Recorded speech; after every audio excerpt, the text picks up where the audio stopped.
Hello, and welcome to Identity 2022. My name is Matthew Roche. I am the CEO and co-founder of ID5, and I'm happy to have you with us for this edition of our annual event, focusing on the identity changes impacting the world of digital advertising. If you're here, you already know how critical user identification is for digital advertising. It's the very foundation that enables user profiling and targeting, reach and frequency optimization, and campaign performance measurement, all critical capabilities that have attracted brands to invest more than $400 billion in digital media in 2021. But you also know that these foundations have been challenged by new regulations requiring brands and publishers to be more transparent in how their data management processes, and to better take into account people's preferences when handling their personal data. These foundations have also been challenged by decisions from large technology companies developing browsers, operating systems, or devices who have used privacy to their own advantage, limiting access to cookies and mobile ad IDs as a means of identifying customers across devices and sites. Given those two driving forces, regulation and technical changes, our industry is going through a massive transition from cookies and mobile ad IDs to alternative, more ubiquitous and more privacy compliant identifiers like the ID5 ID. It is neither a quick nor an easy transition, but we are already well underway. And the point of today's event is to give you insights on how this transition is going for the publishers, the brands, and the technology companies who have started on that journey. In order to provide a broad perspective on such a broad topic, we've invited some of our closest partners to participate in Identity 2022 and to provide content, to share insights, and to invite their own clients to speak today. You will hear from Smart, who has built an indicator to track the adoption of alternative IDs globally. The IAB Tech Lab will give us an overview of the very important work they're doing to implement privacy and data protection standards in 2022. MediaMath will lead a discussion around consent and what it will look like in a cookieless world. Piano will ask its publisher partners how they are implementing alternative ID solutions. Adform will tell us how we can take alternative IDs to the next level. I will interview Chris Paquette, the CEO of ID5 of Deep Intent, to understand how they're approaching identity in the healthcare industry. We will present a case study showing how a brand has been able to increase the reach of its campaign by more than 20% by using the ID5 ID. And finally, we will talk about upcoming changes to identity in the mobile application world within Mobi. As you can tell, this is a jam-packed agenda that will hopefully make you more aware of the upcoming changes in customer identification, but also better equipped to handle them. Whether you are a publisher, a brand, an agency, or a technology company, this discussion is relevant to you, and I hope you'll enjoy it. If you're not able to watch the entire event today, you can find it in replay on our website, id5.io. I would like to thank our partners and all the speakers participating in today's event, and I would like to thank you all for attending. Have a good day and enjoy Identity 2022.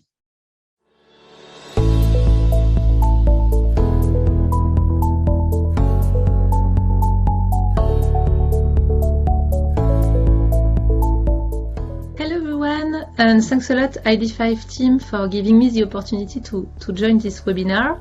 So I'm Marine de Souter. I am the product marketing lead at Smart for the Demand. And today I'm super pleased to share a preview of our identity indicator, which is a report that we are sharing twice a year since last year, and that is presenting some key insights around audience addressability and a future without cookies. So if you're interested to download this indicator, it's available on the smartadserver.com website. We already have 2 versions that are available for download, and the upcoming version is coming in the next days.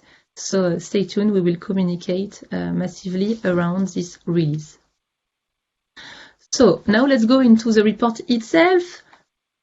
So first, it's interesting to take a step back and look at our timeline to the end of cookies. So we have GDPR and CCPA laws that are now in place. When it's about the practical side, we have Safari and Firefox, since a few years, that are already blocking the access to third-party cookies.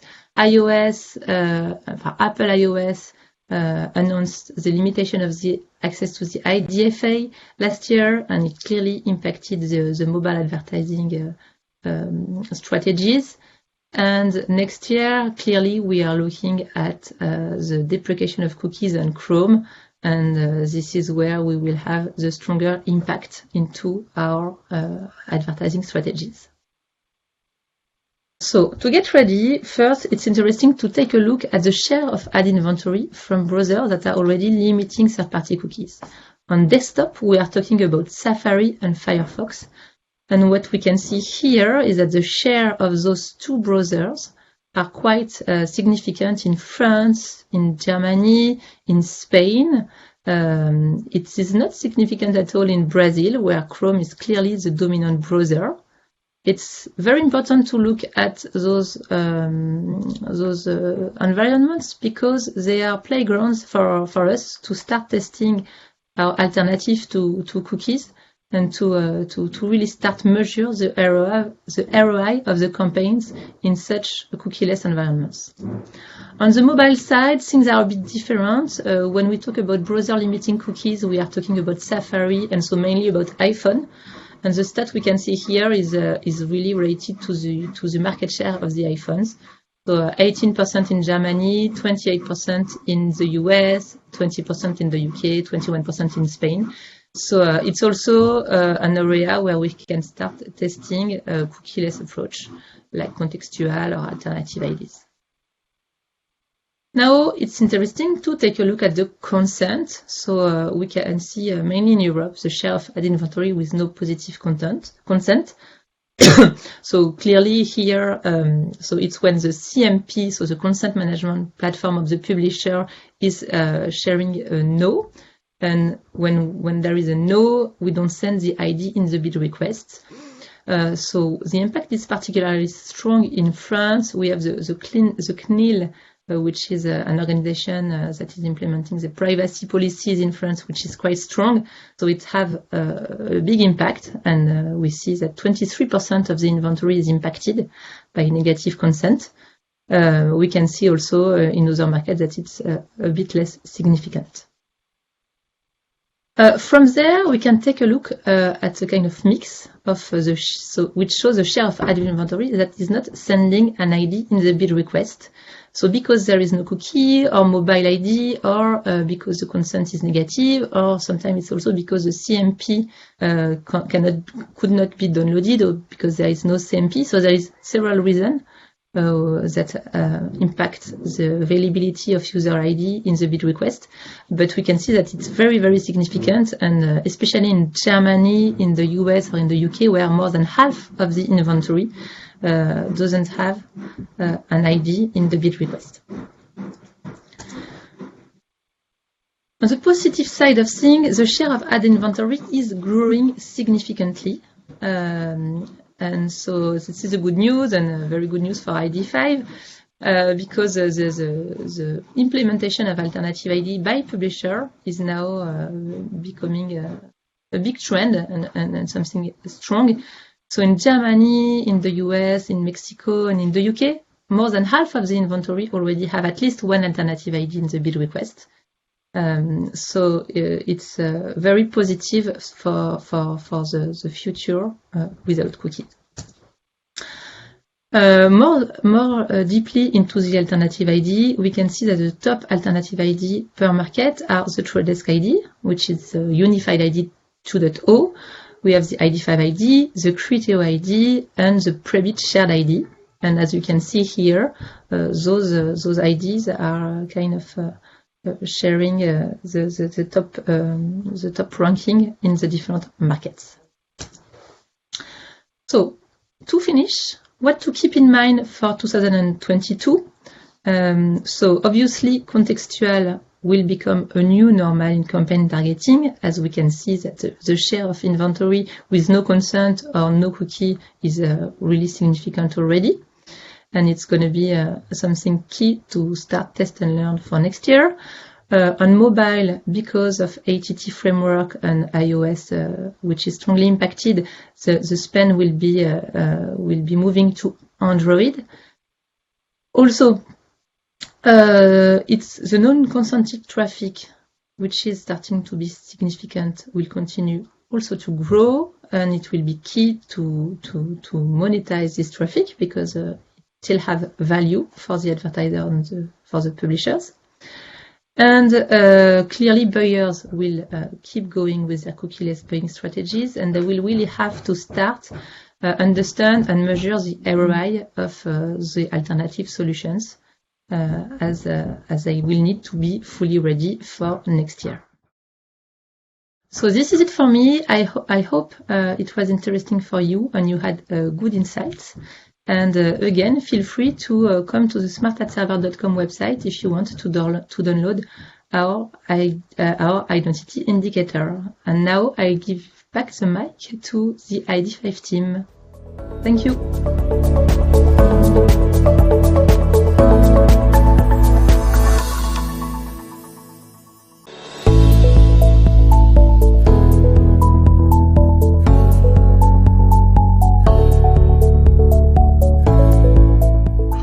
Welcome to Identity 2022. Thank you so much for joining today's session.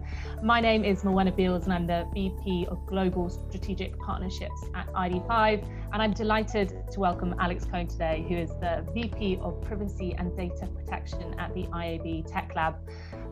During today's session, we want to focus on all things data and privacy. And Alex is going to take us through a presentation explaining why it's so important for our industry to lean into this topic. We're going to follow with some questions and some answers that will help feed, I hope, actionable takeaways to inform your own identity strategy for this year and beyond. So without further ado, Alex, I'm going to hand across to you. The stage is yours. Thank you so much, and thank you, ID5, just in general, for having me present today. It's really important, I think, that companies thinking about all the changes that are affecting us right now, think about it not just through the lens of their own sort of proprietary interests, but also through standards. And I love that ID5 is actually leaning into the standards sort of making process, not only by attending our meetings, but actively contributing and providing feedback and even writing proposals at times. So what I'm going to talk about today is really our IAB Tech Lab's sort of point of view on the changes that are coming that are privacy fueled, but that are affecting addressability and identity in the digital advertising space, and walk you through what we're doing and how that connects to hopefully what you're doing as listeners to this presentation. And then we'll jump into a Q&A, which I'm excited for. So I think it's really important to start sort of in how we see the problem. It's important to know others' assumptions and potentially biases as you're evaluating what I'm going to tell you, and as you listen to the call to action and look at our standards. So the way that we sort of interpret what's going on with what I would just generally refer to as identity disruption, the roots of this really, I look at it as a cyclical thing. So there's a growing awareness among people and concerns about how their perception, at least, of how data and their data is used in sort of the internet economy.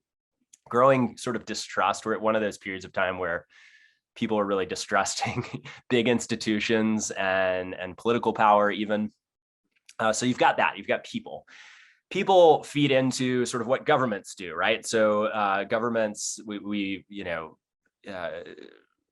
with ID5, starting out of Europe in a place which really has been leading on, from a regulatory standpoint, on privacy and data protection law. But now you have governments all over the world putting in place or re-upping, I guess, enforcing existing privacy and data protection laws and taking actions. And then sort of in response to both, people and governments, you have the major platforms, or what I like to call sort of the often refer to platforms like browsers and operating systems as the surface area for data collection and use. You have platforms like browsers like Chrome and iOS making changes to actually, in the case of Chrome, removing third-party cookies, but also doing several other things that, remove sort of that surface area for data collection and use, but also, operating systems like Apple's mobile operating system, taking aim really at privacy and data protection through their own lens.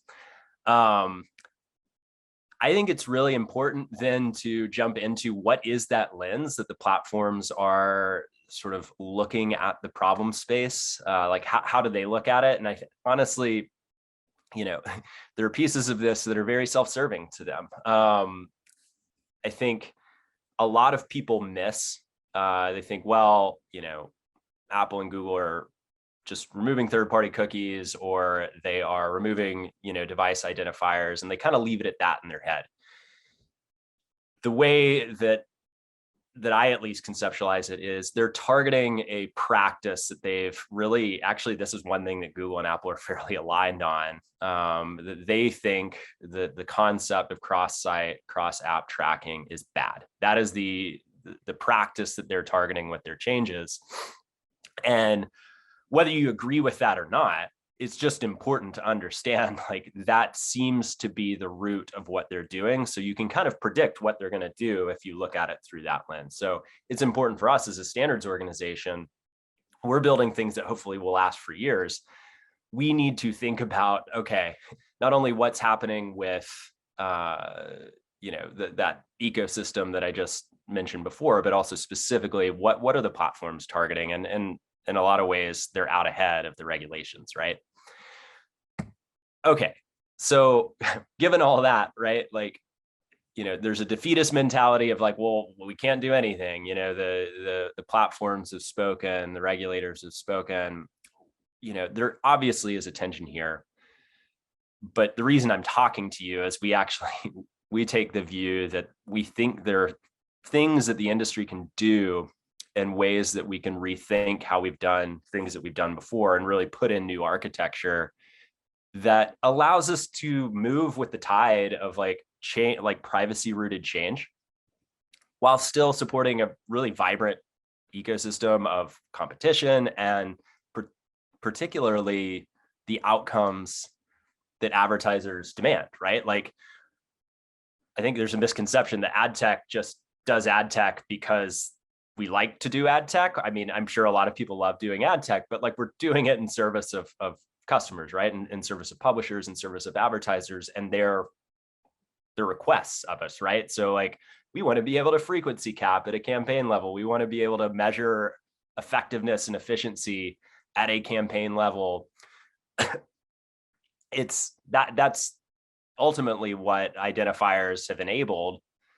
So, we don't think that those demands on us as sort of, I guess, I'm not an ad tech provider myself, but I'm building standards that a lot of ad tech providers use. We know that those demands on the ecosystem aren't going to go away. So where can standards help? So really, there's three areas that we've been focusing on. And we use this term predictable privacy.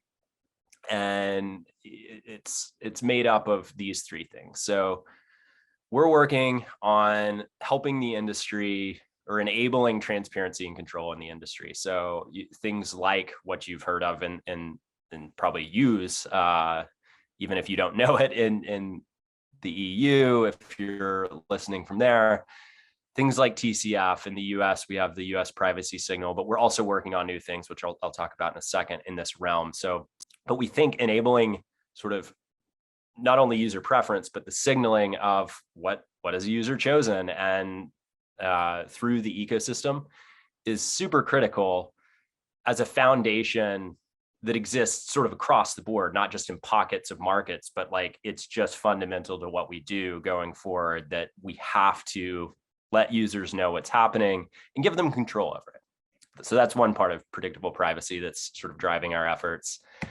Second piece is, and this has been in the news lately, okay, so great, you're capturing sort of user preferences. How do we know that you're respecting them?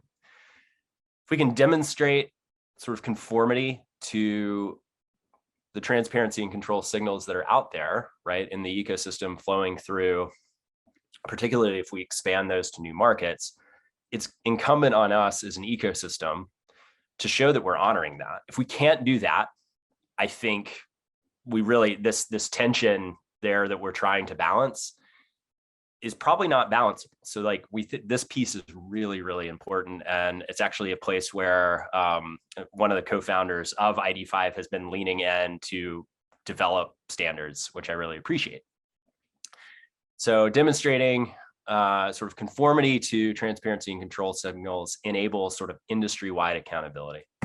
And then finally, under this banner of predictable privacy, we're working on standards that help participants in the ecosystem connect audiences in new ways, whether that's in cases, you know, where there isn't a global identifier to link sort of audiences, but also in cases where there are. So like we want to standardize connective tissue with ID resolution services.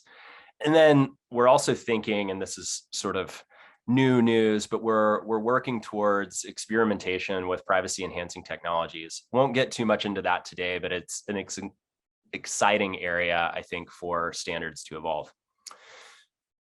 All right, so you probably also heard about our work as Tech Lab under sort of the marketing term or the initiative name Project Rearc. So just really quickly, we're on the tail end of at least the initial push. We've gone through this process of rallying the industry starting back in, I think, sort of late Q1 of 2020 as the pandemic hit, understanding sort of the problem space, looking at technical alternatives, working, you know, across sort of the industry in these working groups to design solutions, refine them. And now in 2022, as the title of this presentation suggests, we're going to be moving into like getting these things finalized out the door and industry adopting sort of this portfolio of solutions that we are working on. All right, so I've just showed you another sort of 3-bucket visualization. So don't confuse that with this one. This one's really important, I think. I mentioned a portfolio approach. I'm going to use this sort of 3 buckets to connect what we're doing as a standards organization at IAB Tech Lab to what you're doing as both, you know, other ad tech companies, publishers, advertisers, agencies, other interested parties that are here today. So the first bucket, the way that we sort of are organizing our work, which I talked about before, sort of, you know, enabling transparency and control, demonstrating accountability and new ways to connect audiences. We're thinking about it actually in terms of whether or not audiences can be connected directly between advertisers and publishers. So we think there's going to be cases where they can't. That exists today, right? Like that is, it's not uncommon for there to be cases where advertiser, you know, audiences cannot be connected to publishers. We think this could go, like this bucket could grow in terms of the cases when that's true. But it's definitely a space where we're designing standards. The second bucket is, you know, we talked about this before, browsers and operating systems are not only removing sort of IDs, they're also working on their own kind of features for advertising. I think Chrome is doing this more so to, you know, for air cover on not looking like they're taking away something from everyone else that then they can use for their own advertising business all they want. I think you're seeing a lot of browser operating system, I guess, developments on building their own features for digital advertising, in part because they want to demonstrate that they're not just taking everything away and not replacing it and replacing it with something. So you've got these cases where browsers and operating systems are linking audiences, but they're not making that linkage they're using it for outcomes, basically, for advertisers and publishers, but advertisers and publishers wouldn't have sort of, and their tech providers wouldn't have sort of visibility into how that's happening. So that's the middle bucket. Things like Privacy Sandbox and Apple's SKAdNetwork kind of fall into this bucket. And then the third bucket is where advertiser and publisher audiences can be linked. So this is where there are like sort of user-controlled IDs, meaning like IDs that are based off of transparency and control to a user. Clean rooms is a sort of general term are popping up here, and then there's also sort of privacy enhancing technologies that aren't deployed within the browser, or maybe just partially deployed in the browser, that are, fall into this bucket. But this is where, an advertiser can effectively frequency cap, recency control, measure attribution like they can today. So this bucket on the far right is really the one that looks the most like what we have today, even though it's implemented differently. So we're working on standards sort of across the board here. So I'm going to walk through those and then we'll jump into the Q&A. So within the first bucket, you'll hear us talk about something called seller-defined audiences. And this is really Tech Lab building sort of standards and guidance and example implementations that show how you can take our taxonomy work, our data transparency work, pull it all together, and actually create more of an open, scaled marketplaces around publishers sort of monetizing their audiences without a direct link to advertiser sort of identifiers. So we call this seller-defined audiences. This is actually being proof of concepted in the pre-bid community right now, and we're looking to build out case study there, and that will be part of the ultimate sort of finalized standard document. On the sort of other bucket side, we've got several things going on in this bucket. Working on part of what we're going to be releasing is sort of best practices around these one-to-one or advertiser to publisher linked audiences. So it's important here to note, there's a little parentheses here. This is not just a UID2 only draft. UID2 has been associated with Tech Lab a lot. We're, as a standards org, we need to think across sort of the industry and what, there's all sorts of ID resolution sort of offerings in market. We want to build sort of a baseline technical guidance document for what companies that are both building these products and also using these products should be thinking about. So best practices, guidelines, less of a standard doc, more of a, hey, here's how you should be evaluating things. Across the board, I mentioned accountability being so critical. We're working on transparency for sort of ID solution usage. You may scratch your head and say, well, this doesn't help me necessarily. We have to think a bit more broadly, I think, as a standards org, and we get to, I guess, sometimes because we don't have that sort of commercial quarterly revenue number kind of banging over our heads. But what we're doing here is we think as the industry moves to like new ID solutions like ID5 and others, it's important, one, that people are transparent about that, right? So like the last thing that we need to do as an industry right now, and I'm not just talking about ad tech, I'm talking about advertisers, agencies, publishers here too, is sort of hide the ball on what's going on. Like if you're using ID resolution services, being transparent about that is a helpful step in the right direction. It's a helpful gesture, I think, to the broader community that's critical of digital advertising practices, that, hey, this is what we're doing. We're not hiding the ball.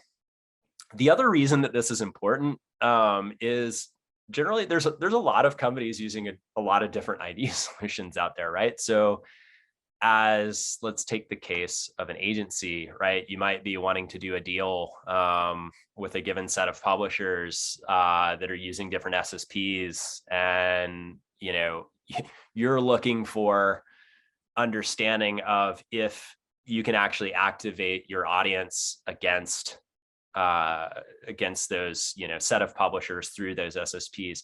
Understanding who's actually connected to what sort of ID resolution sort of products is going to be really helpful as you're planning out your campaign and executing it, so you don't run into a situation where you try and get up and running and you realize, publisher XYZ doesn't support ATS or doesn't support one of the ID resolution sources out there. So I think we're hopeful that if this takes off, idsources.json, that we will enable, hopefully more seamless campaign execution as well. Last thing I'll say on this is, like, transparency in the supply chain is something that Tech Lab has been working on for a while. So this is just us bringing transparency to the ID space.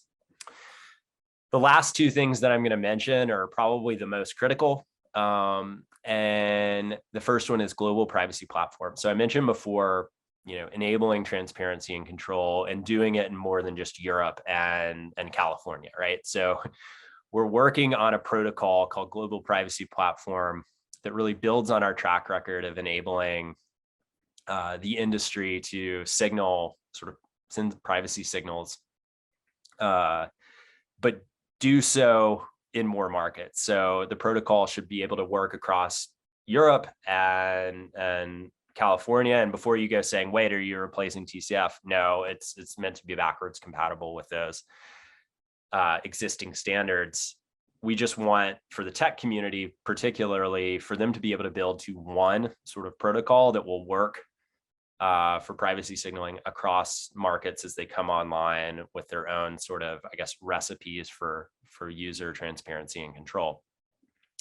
So global privacy platform, super critical. As you think about, okay, well, how do we change course as an industry and lean into, sort of privacy and data protection? And like I mentioned before, privacy signaling alone is, it is a positive step forward. Like, before we were doing this at scale as an industry in Europe and the markets where we do support signaling, like, we didn't have that at all, and it would be proprietary if it existed at all. So not knocking transparency and control signaling as a thing by itself, but it can be so much more meaningful if we can actually demonstrate that companies are honoring, like, that transparency and control. So the last thing to mention here that we're working on is something we're calling accountability platform, and it's meant to create sort of the data structures across the ecosystem that will be auditable around kind of data connection points. So I'm not going to get deep into the technical weeds of how this one works. I will say this is one I mentioned earlier, ID5's participation in our work. While they've been working across all of these sort of standards, I think this is an area where ID5 has definitely taken an active role in helping us define what this could look like. And in part, I think that comes from the fact that, as I understand the way that the system works, this is a place where ID5 has already been thinking, right? Like, how do we show and build in sort of controls to an ID that makes it possible to show later on that, like, hey, we actually are, like, we're not using the ID if a user says no, right? Like, we're blocking access to an ID if a company is not allowed to ingest that. So really exciting work across the board. I mentioned ID5 not just because this is an ID5 event, but in part because our work, this is the last thing I'll say, our work isn't possible without industry sort of leaning in to it. Like, we can't just go off in a room and define standards by ourselves as Tech Lab. So the last thing I'll say is just a call to action is like, learn where our standards fit into your company's on like plans for identity disruption. And then 2, if you're not one of the companies at the table participating, I'd like you to be, but if one of your vendors is, or one of your partners is, like, reward those companies who are leaning into change, right? So like, give them your business, show them that like you value not only standards, but practices that move sort of the needle in the right direction in terms of privacy and data protection. Cool. I'm done with my presentation. I think we can jump into the Q&A. Amazing. Alex, thanks so much. That was incredibly insightful, and I think will resonate with lots of people listening. I'd love to do a bit of a deep dive here and kind of get your perspective on some of the tactical elements that partners should be thinking about.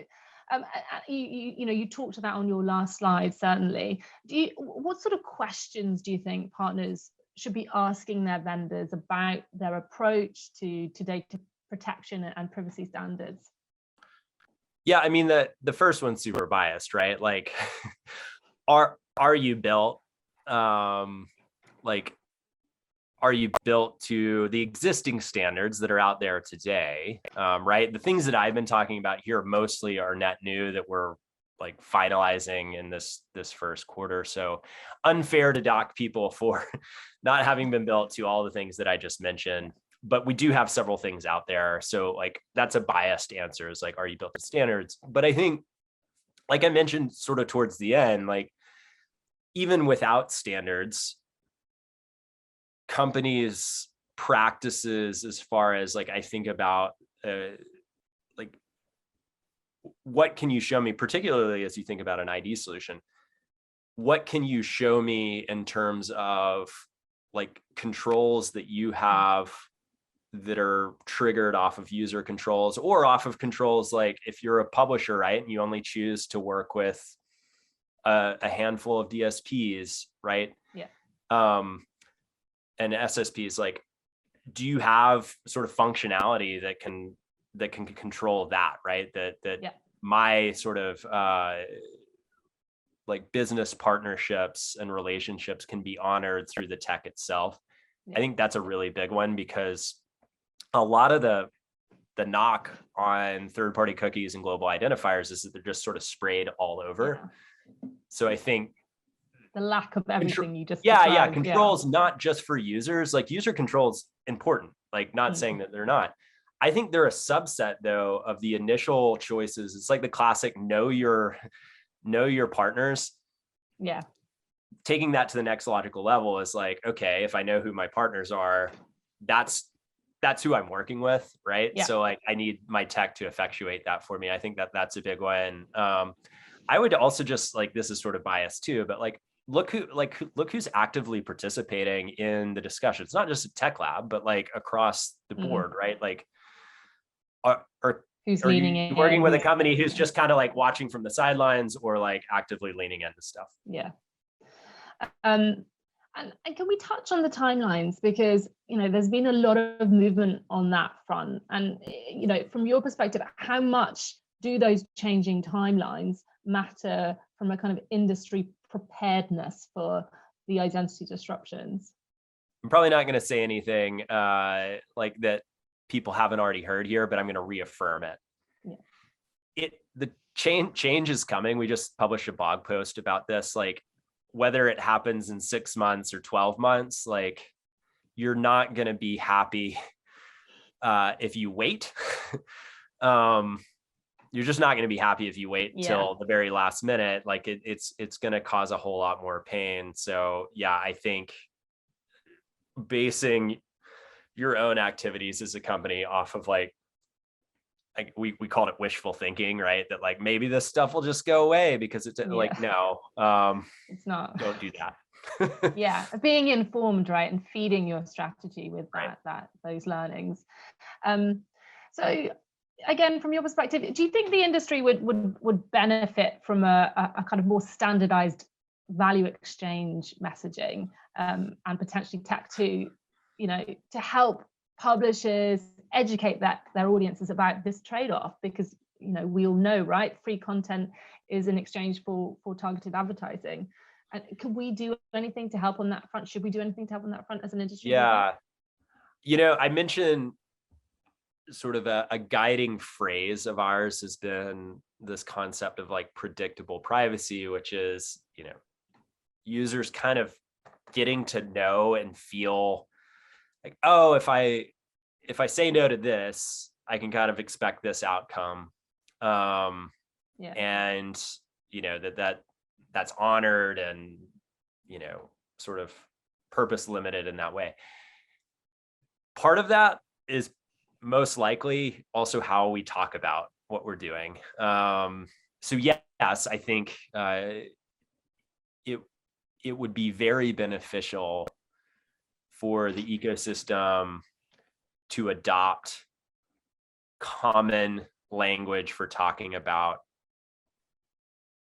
not only how we do what we're doing, but like what the sort of outcomes are. Getting that to happen is hard. Because there's just a lot of different commercial interests involved, right? So and some legacy animosities. So like, I think it would be hugely beneficial for that to exist. I think it's a worthy cause. I think it would be hard to get to, and like, frankly, we didn't start there as Tech Lab because with our work in sort of this first phase of Project Rearc, in part because we thought we needed to get these foundations done. And if you're just presenting new language, but not changing the practices, like, so like, but yeah, I think it's a worthy cause. It's probably something bigger than just Tech Lab. So like, I think all sorts of, trade groups and standards orgs would need to come together on this front. But yeah, it's something that I would support for sure. Yeah. Okay, I know that we're kind of edging towards running out of time here, and so a good question I think to finish on, if you could change one industry misconception about platform privacy changes, what would it be? I tweet about this frequently, is like people screaming from the rooftops, particularly on the kind of sales side, first party data. People have always collected their own data. And I'm not even sure people know exactly what they mean. Like there's common understanding of what that even means, but it's like people say that as a response to identity disruption. And I think the misconception is that like, hey, if I'm a marketer advertiser, like I can just collect a lot of data and I'll be fine. Question to ask is, can you activate that data? Like, what are you going to use to activate it? When I say activate, I mean, like, how are you going to use it for frequency capping at the campaign level? How are you going to do attribution if you don't have a linkage? So like the change that we're talking about is a break in the linkages that we had been using at scale as an industry. So I think, in short, like first party data, yeah, that's the thing. That phrase being your strategy in its entirety is not a good plan. Yeah, it certainly is not going to maintain all of, to your point, those linkages that have enabled that massive growth and scale of our industry. Okay, well, thank you so much for your time. I think this has been an incredibly useful session, and more soon, I hope. Yeah, well, thank you for inviting me. This was a pleasure.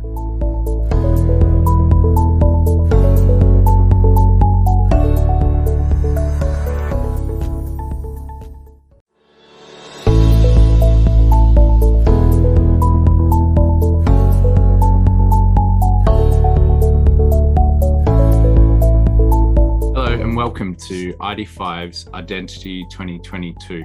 My name is Andrew Hayward-Wright. I'm the Programmatic Advisor for IAB Europe and the Partnerships Director at CNIS UK. In this session hosted by MediaMath, we're going to dive into the important and sometimes complicated topic of what consent will look like in a post-third-party cookie era. And to do this, I'm joined today by the best and brightest in privacy, legal, policy and governance. We have Fiona Campbell-Webster, who's the Chief Privacy Officer of MediaMath.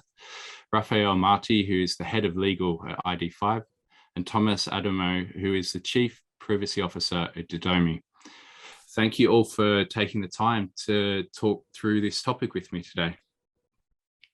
Thanks for having me. Brilliant. So today I wanted to kick things off by kind of setting the scene of sorts and taking a look at what consent looks like, in particular, I guess, with consideration that it is a global market. And I guess maybe perhaps, Thomas, it makes sense for you to kick this one off, given your role at Didomi and its position in market as a consent management platform. Sure. So I think the first question that we have to ask ourselves is what are we talking about when we think about consent today? In practical terms, at least in Europe, we mainly refer to a pop-up that shows up on a user's browser when a user is actually trying to access a website. And in most cases, this pop-up will display transparent information regarding the identity of the companies that will process this data, the purposes for which consent is going to be obtained, and the data is going to be processed. So in an ideal world, this information is going to be provided in plain English, so that users are going to be able to take an informed decision as to whether they want to provide their consent or not.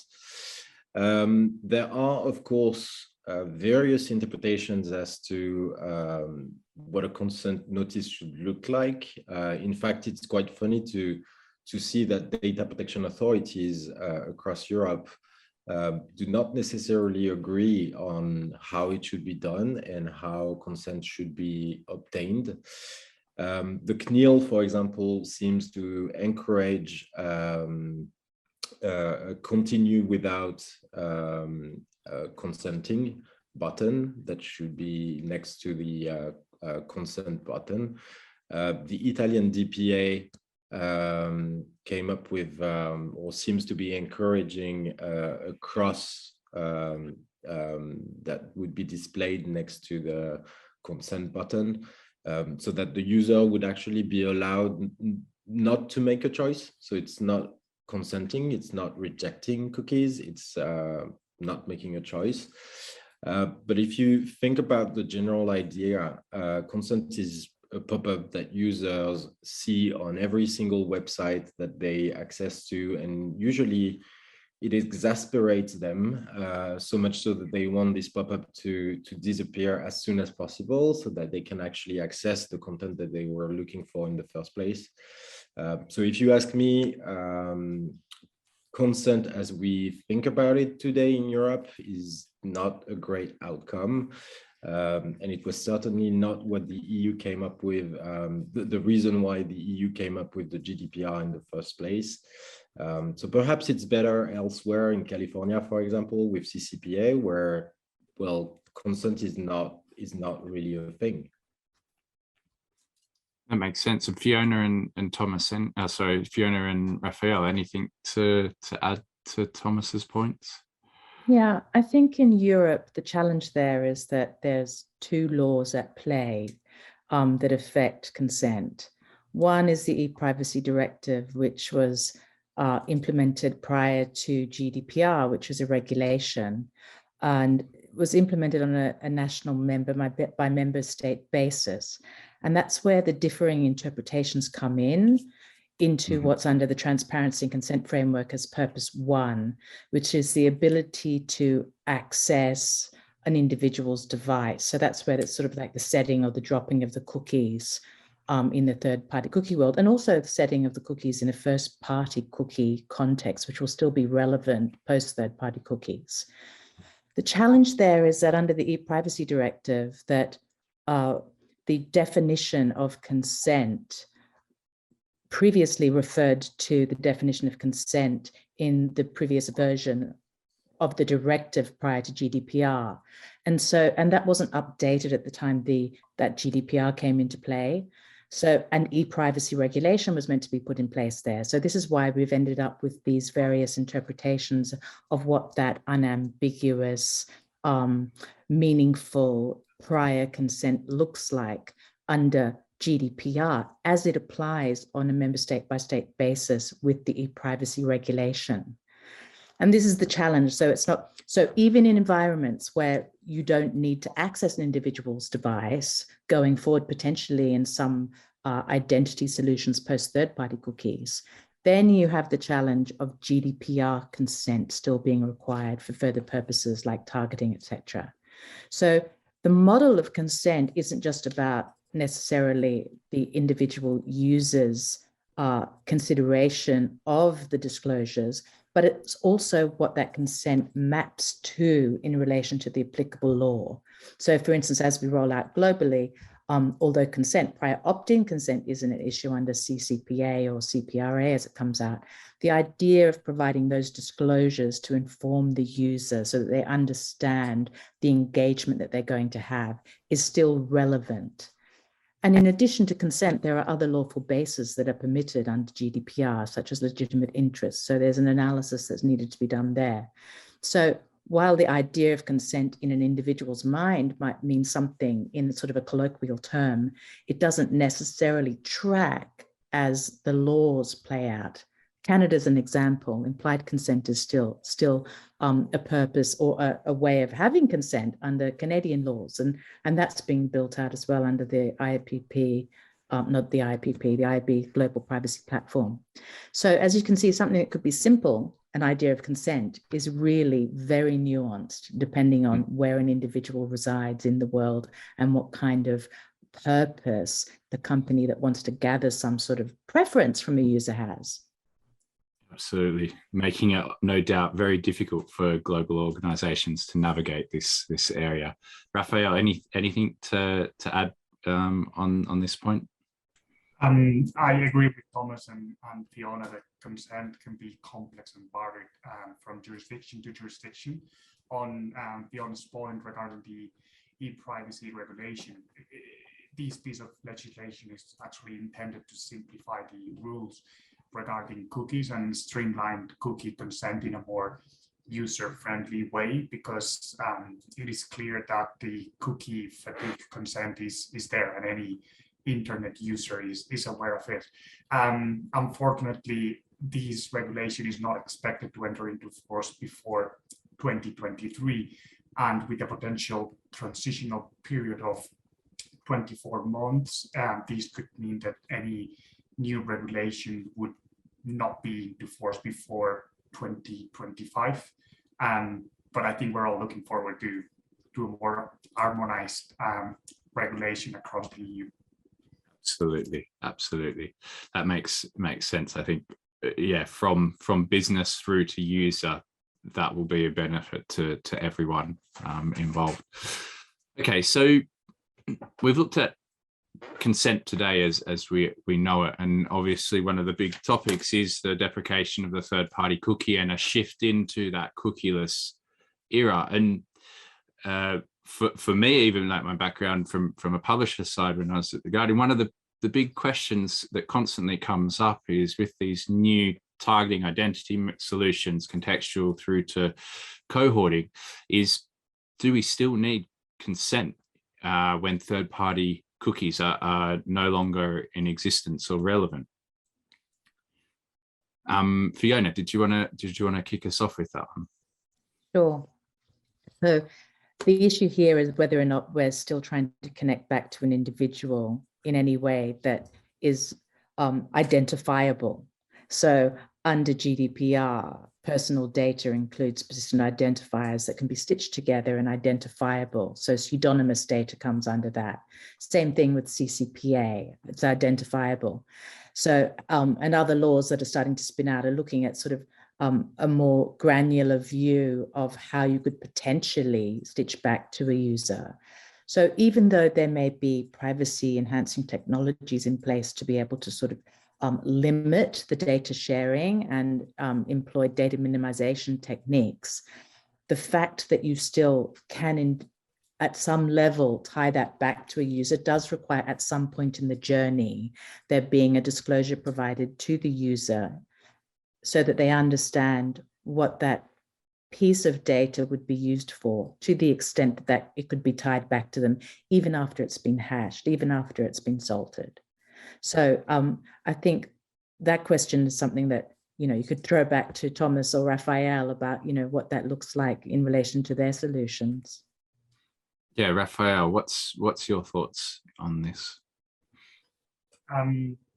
I agree with what Fiona said. I think that the industry is responding with different initiatives to the deprecation of third-party cookies. That's why we're hearing more voices around contextual advertising. But as long as Fiona mentioned, as long as you can tie a piece of data to an individual, then that individual should be aware of who is processing their personal data, for what purposes, and with what third parties that data is being shared with. In terms of ID5 solution, we as a privacy-first company are promoting the good collection of personal data, always informing the end user of these elements, and we continue to partner with anybody in the industry who wants to help us in that pursuit. Excellent. And Thomas, from a consent management platform, what's your thoughts on this? I mean, we don't make that decision, so that's going to be our customers' decision in the end. But I think nothing is really going to change. Just to take like a practical example, where we were talking about contextual advertising. For many, contextual advertising actually mean that you're going to have to process the IP address. That's actually how the internet works. And so as such, and since the IP address is personal information, there's no, you know, it's no longer a debate. We will need to establish a legal basis, be it legitimate interest or consent or something else. And that means you will need to be transparent about what's happening with the data. And so there will always be a need for some form of consent or information displayed prior to accessing a website. Absolutely. I think it's important here that we differentiate between cookieless and consentless, right? It's a very different topic of cookieless solutions will be in existence, but the solutions that come out and the things in particular for targeting and therefore the measurement is going to need some form of consent in place. Excellent. So as we progress into the future and into 2022, I mean, it has been the year of identity. It was 2021, I think, was the year of identity, and it obviously is continuing on into 2022 as we find alternative solutions to the use of a third-party cookie. How do you all think that consent in the future and the different pathways to consent will change and evolve in a post third-party cookie era? Thomas, did you want to start off with this one again? Sure. Well, I think we're gonna have to move away from consent the way we think about it today. And that's got to do with the fact that I think we're entering a new era where first-party data, or even zero-party data, as some call it, is going to be the new oil.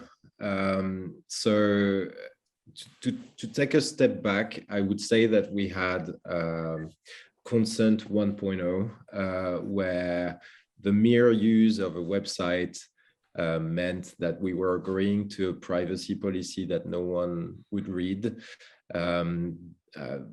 Then we moved on to consent 2.0, where it was actually it's what we have today, and where we need to be more specific and clearer about what's being done with the data, who are the companies processing the personal information of the users, the benefits that people are getting from this, tracking and processing.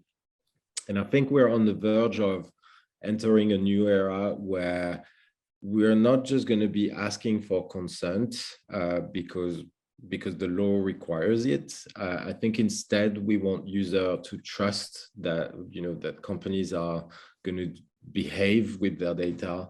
And so that goes beyond consent.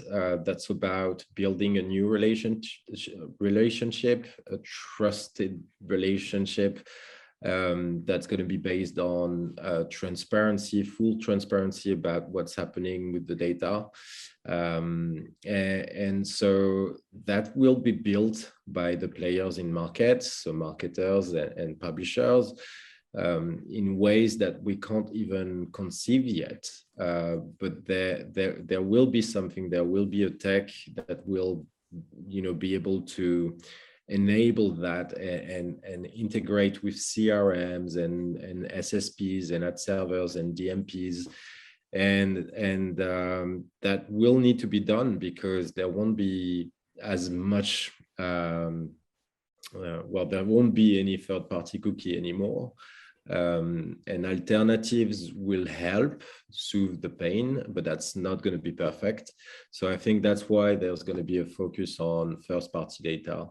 And companies are going to have to build a relationship, because if a user trusts a company, they're more likely to consent to the use of their personal information. Makes sense. And Raphael, from ID5's perspective and your perspective, what's your thoughts? What are the conversations you're having with publishers, for example, around this sort of space? Something that the message that we always want to get across is that the deprecation of third-party cookies does not mean that consent is no longer relevant. And something that we keep telling publishers is that they shouldn't remove their consent collection tools. If anything, it's ever more relevant because as an identity resolution company, we rely on different data points, such as email addresses, for instance, and we consider that consent is also the legal basis for the processing of these email addresses. I think that's why in Europe we've seen CMPs evolving to gather consent for different types of data other than cookies, and I see that trend continuing going forward. Makes sense. And Fiona, from your perspective, and I'm not sure if you've explored this a huge amount yet within MediaMath, but how do you think this also will impact? Do you think it will impact what gets passed and shared within the bid stream down towards the DSP as well? Absolutely. I think at MediaMath, we've been exploring as part of that what privacy looks like within the bid stream, sort of signals that are being privacy scored. And I know there are various companies looking into what that looks like at the moment. So to the extent that we can be supporting the ecosystem with privacy first inventory and leaning into that, it's something that we're focused on and that I'm very focused on in my privacy program. And as part of that is getting above and out beyond what the laws are on a granular level and thinking more again about the consumer and the individual and what it means to them in normal terms and normal language. We have to balance the difference between providing so much granular information to a user that there is not a lot of meaning in that, with being able to provide some way of providing the disclosures and the notices in a way that's more user-friendly, maybe using different tools that are just not language, but looking at illustrations, dynamic solutions that can explain something, videos, sort of looking into the future, how individuals engage and what that looks like. And that's something where the whole ecosystem needs to really support each other in helping to build out that journey. So as Thomas said, we don't know what that all looks like yet, but it's sort of having the thought about where you want to end up that helps you sort of go down that right path. Makes sense, absolutely. And do we think that these changes are going to have impacts on, and I think we've alluded to it, the end user at all, in terms of how they're going to have to, or is there, we mentioned at the very start, difference of interpretation around legislation and guidance. That's obviously manifested in the end user experience as well. Do we think that that's going to evolve or have to evolve over time? Maybe Thomas, from your perspective, from a consent management platform, what do you think? I'm hoping it's going to evolve, and I think it will need to evolve. I mean, the way it works today, and we've seen it, with the CNILS guidelines, for example, where we can see a difference between publishers who implemented a continue without consenting button versus a reject all button. At first, of course, users were clicking on continue without accepting because, it was actually there and the reject all button was not necessary. But anyway, so we've seen that the user experience has an effect, impacts or affects the consent rate of publishers and marketers. I'm hoping we're going to move away from that. And to Fiona's point, like we're going to have to be creative about what we want to do and how we want to create that experience now. I'm hoping that soon, it's our business, the content management, but I'm hoping that the way it's done today will be something of the past soon, because it's not enough, and it's not what users are expecting, and they're actually annoyed by it. So it will need to be something that creates value, or at least that's conveying some message, something that makes sense, and it's not just to comply with the law, whatever the law says. Makes sense. Fiona or Raphael, any thoughts on this? I think as the regulator, like different regulators in Europe have pointed out several times, it should be as easy to give consent as it is to withdraw it, and that's something that those designing CMPs and similar technologies should keep in mind while creating a user-friendly interface as well that does not make the cookie consent fatigue that we were alluding to earlier even worse. Perhaps also collecting consent that could be used across different domains is something that those designing those technologies should keep in mind as well, making it simpler and easier for the end user to engage with the content that they are looking for without having to go through different cookie banners constantly. Makes sense. And any last thoughts from yourself, Fiona, on this point? Absolutely. I think it's really important to ease the consumer journey in their way to the content that they want to consume, and the ability for advertisers to reach that consumer journey in a seamless way as well. I think with all good intentions, with GDPR coming up, trying to tailor the outcomes to the letter of the law, I think a new thought around the education piece, taking it to the next level with the spirit of the law and with the data ethics point of view, with privacy as opportunity, is going to help us to move towards easing that journey from the consumer to the content provider to the advertiser. And that's where we want to get to. Absolutely. Yeah, make it easier for everyone, and with everything with digital advertising, have the user at the heart of the issue at hand.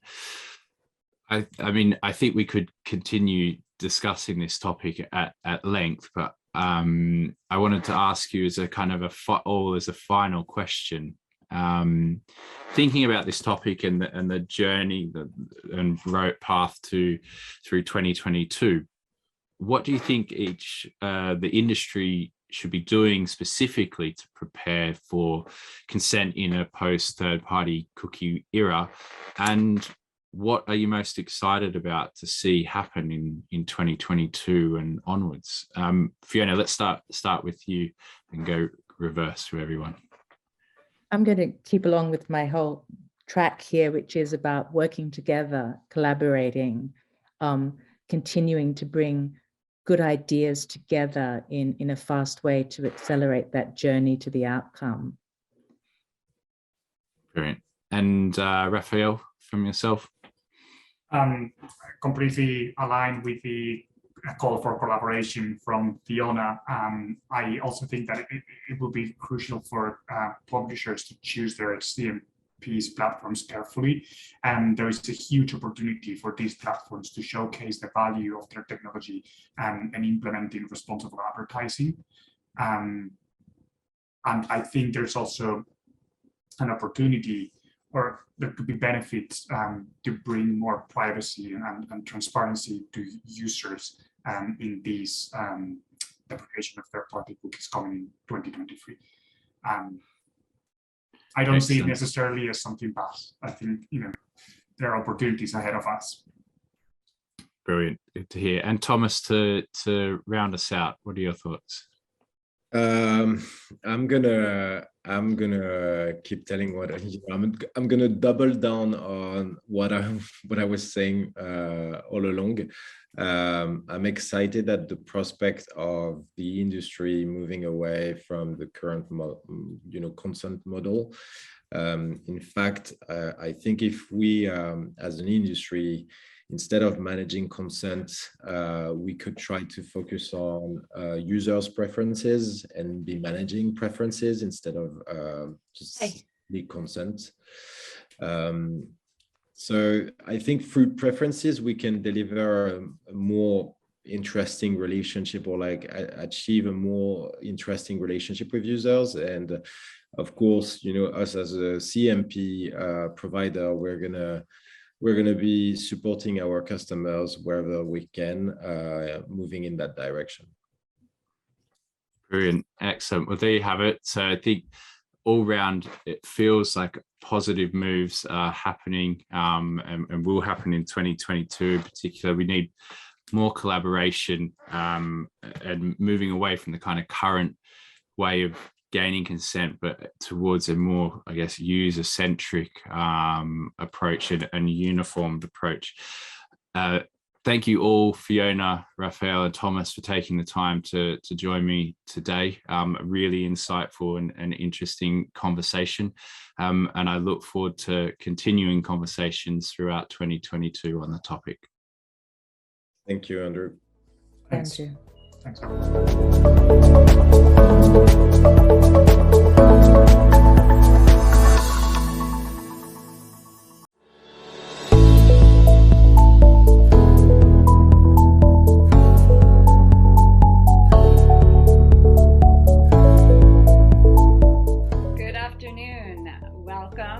It's a pleasure for me to be here. I am with you today from Amsterdam in the Netherlands, and I just wanted to say a big thank you to our partner ID5 for inviting us and providing us with an opportunity to have this conversation today.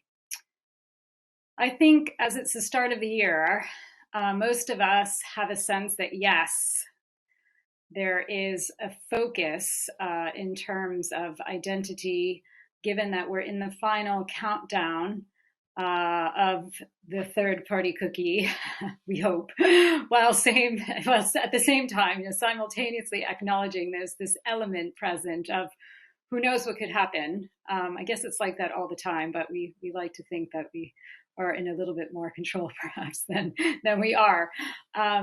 Just last week, maybe you saw there was buzz regarding the Commission Nationale de l'Informatique de Liberté, also known in short as CNIL in France, which is France's data privacy watchdog. And they made a big decision to fine Google 150 million euro and Facebook 60 million euro for making it difficult for internet users to refuse cookies. So, we were watching this. We were, we thought it was actually a positive decision because there was a quote that was in the Guardian, UK's Guardian, which said, when you accept cookies, it's done in just one click.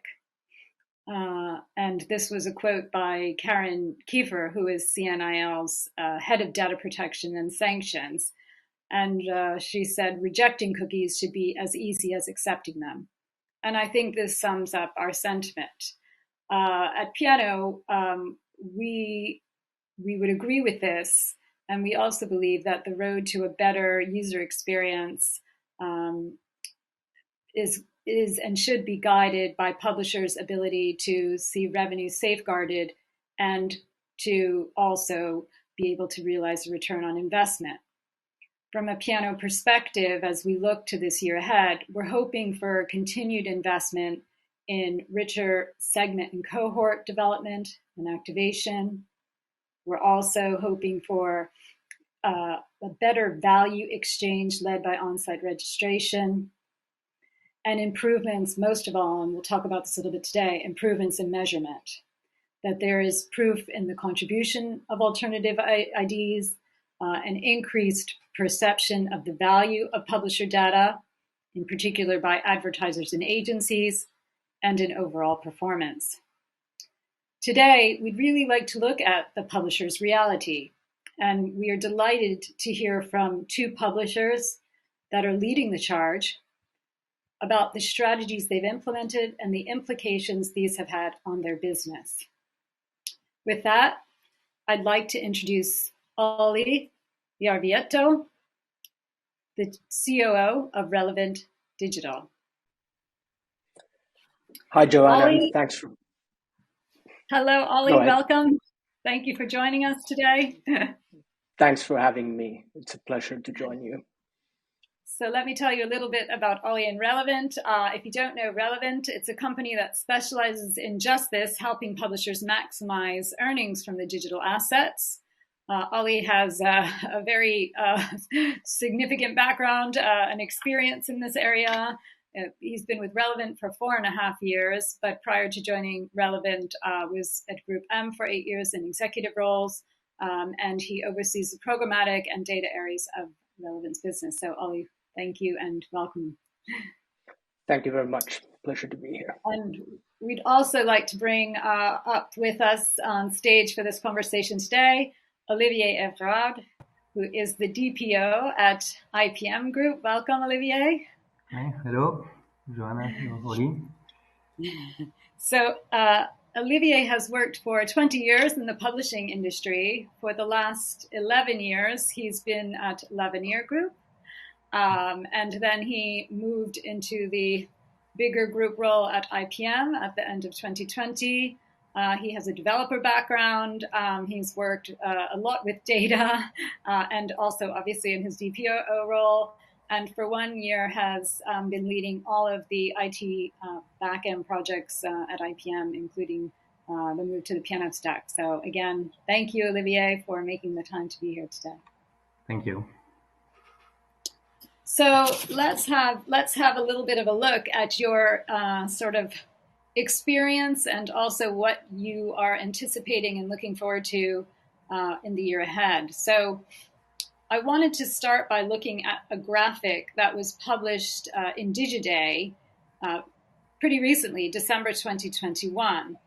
And what Digiday did was it looked at 6 tactics that are being used to sort of support this cookie deprecation, this transition away from third-party cookies. And with an intention, with an objective to sort of offset the impact. And they then measured publisher sentiment at the beginning of the year and then again at the end of the year. So there were 2 surveys and they kind of kept the tactic set the same. And you can kind of see them here. I tried to group them. There were a few that remained fairly flat from when the publishers were first surveyed. And these were around using first-party data, publisher-built solutions, agency-built cookie alternatives, a slight increase there, and then relying more on subscriber revenue. That one with a slight decrease, but in general, somewhat flat. There was one which gained momentum, which was around the integration of first-party segments to DSPs. And then there were two that seemed to slow with momentum. And this was around on-site registration requirements and ad tech cookie alternatives. So I was wondering, maybe Ollie, if you could start and share with us from your organization's perspective, you know, how do you feel about these? Are you using these types of tactics? Do you sort of agree with the general sentiment of this survey? In the sort of wider scheme of things, yes, I would agree with these. And obviously, so making sure you have your first-party data foundations from a publisher perspective, that's crucial for the future, because third-party data is going away, and it is gone already to some extent in the browsers that don't support third-party cookies today. So that's definitely something that our publisher clients focus a lot on, and what we advise them to do as well. And then one actually, in terms of what gains momentum, this integrating first-party segments into DSPs, that's something that we witnessed in the past year, and it has gained momentum in real life as well.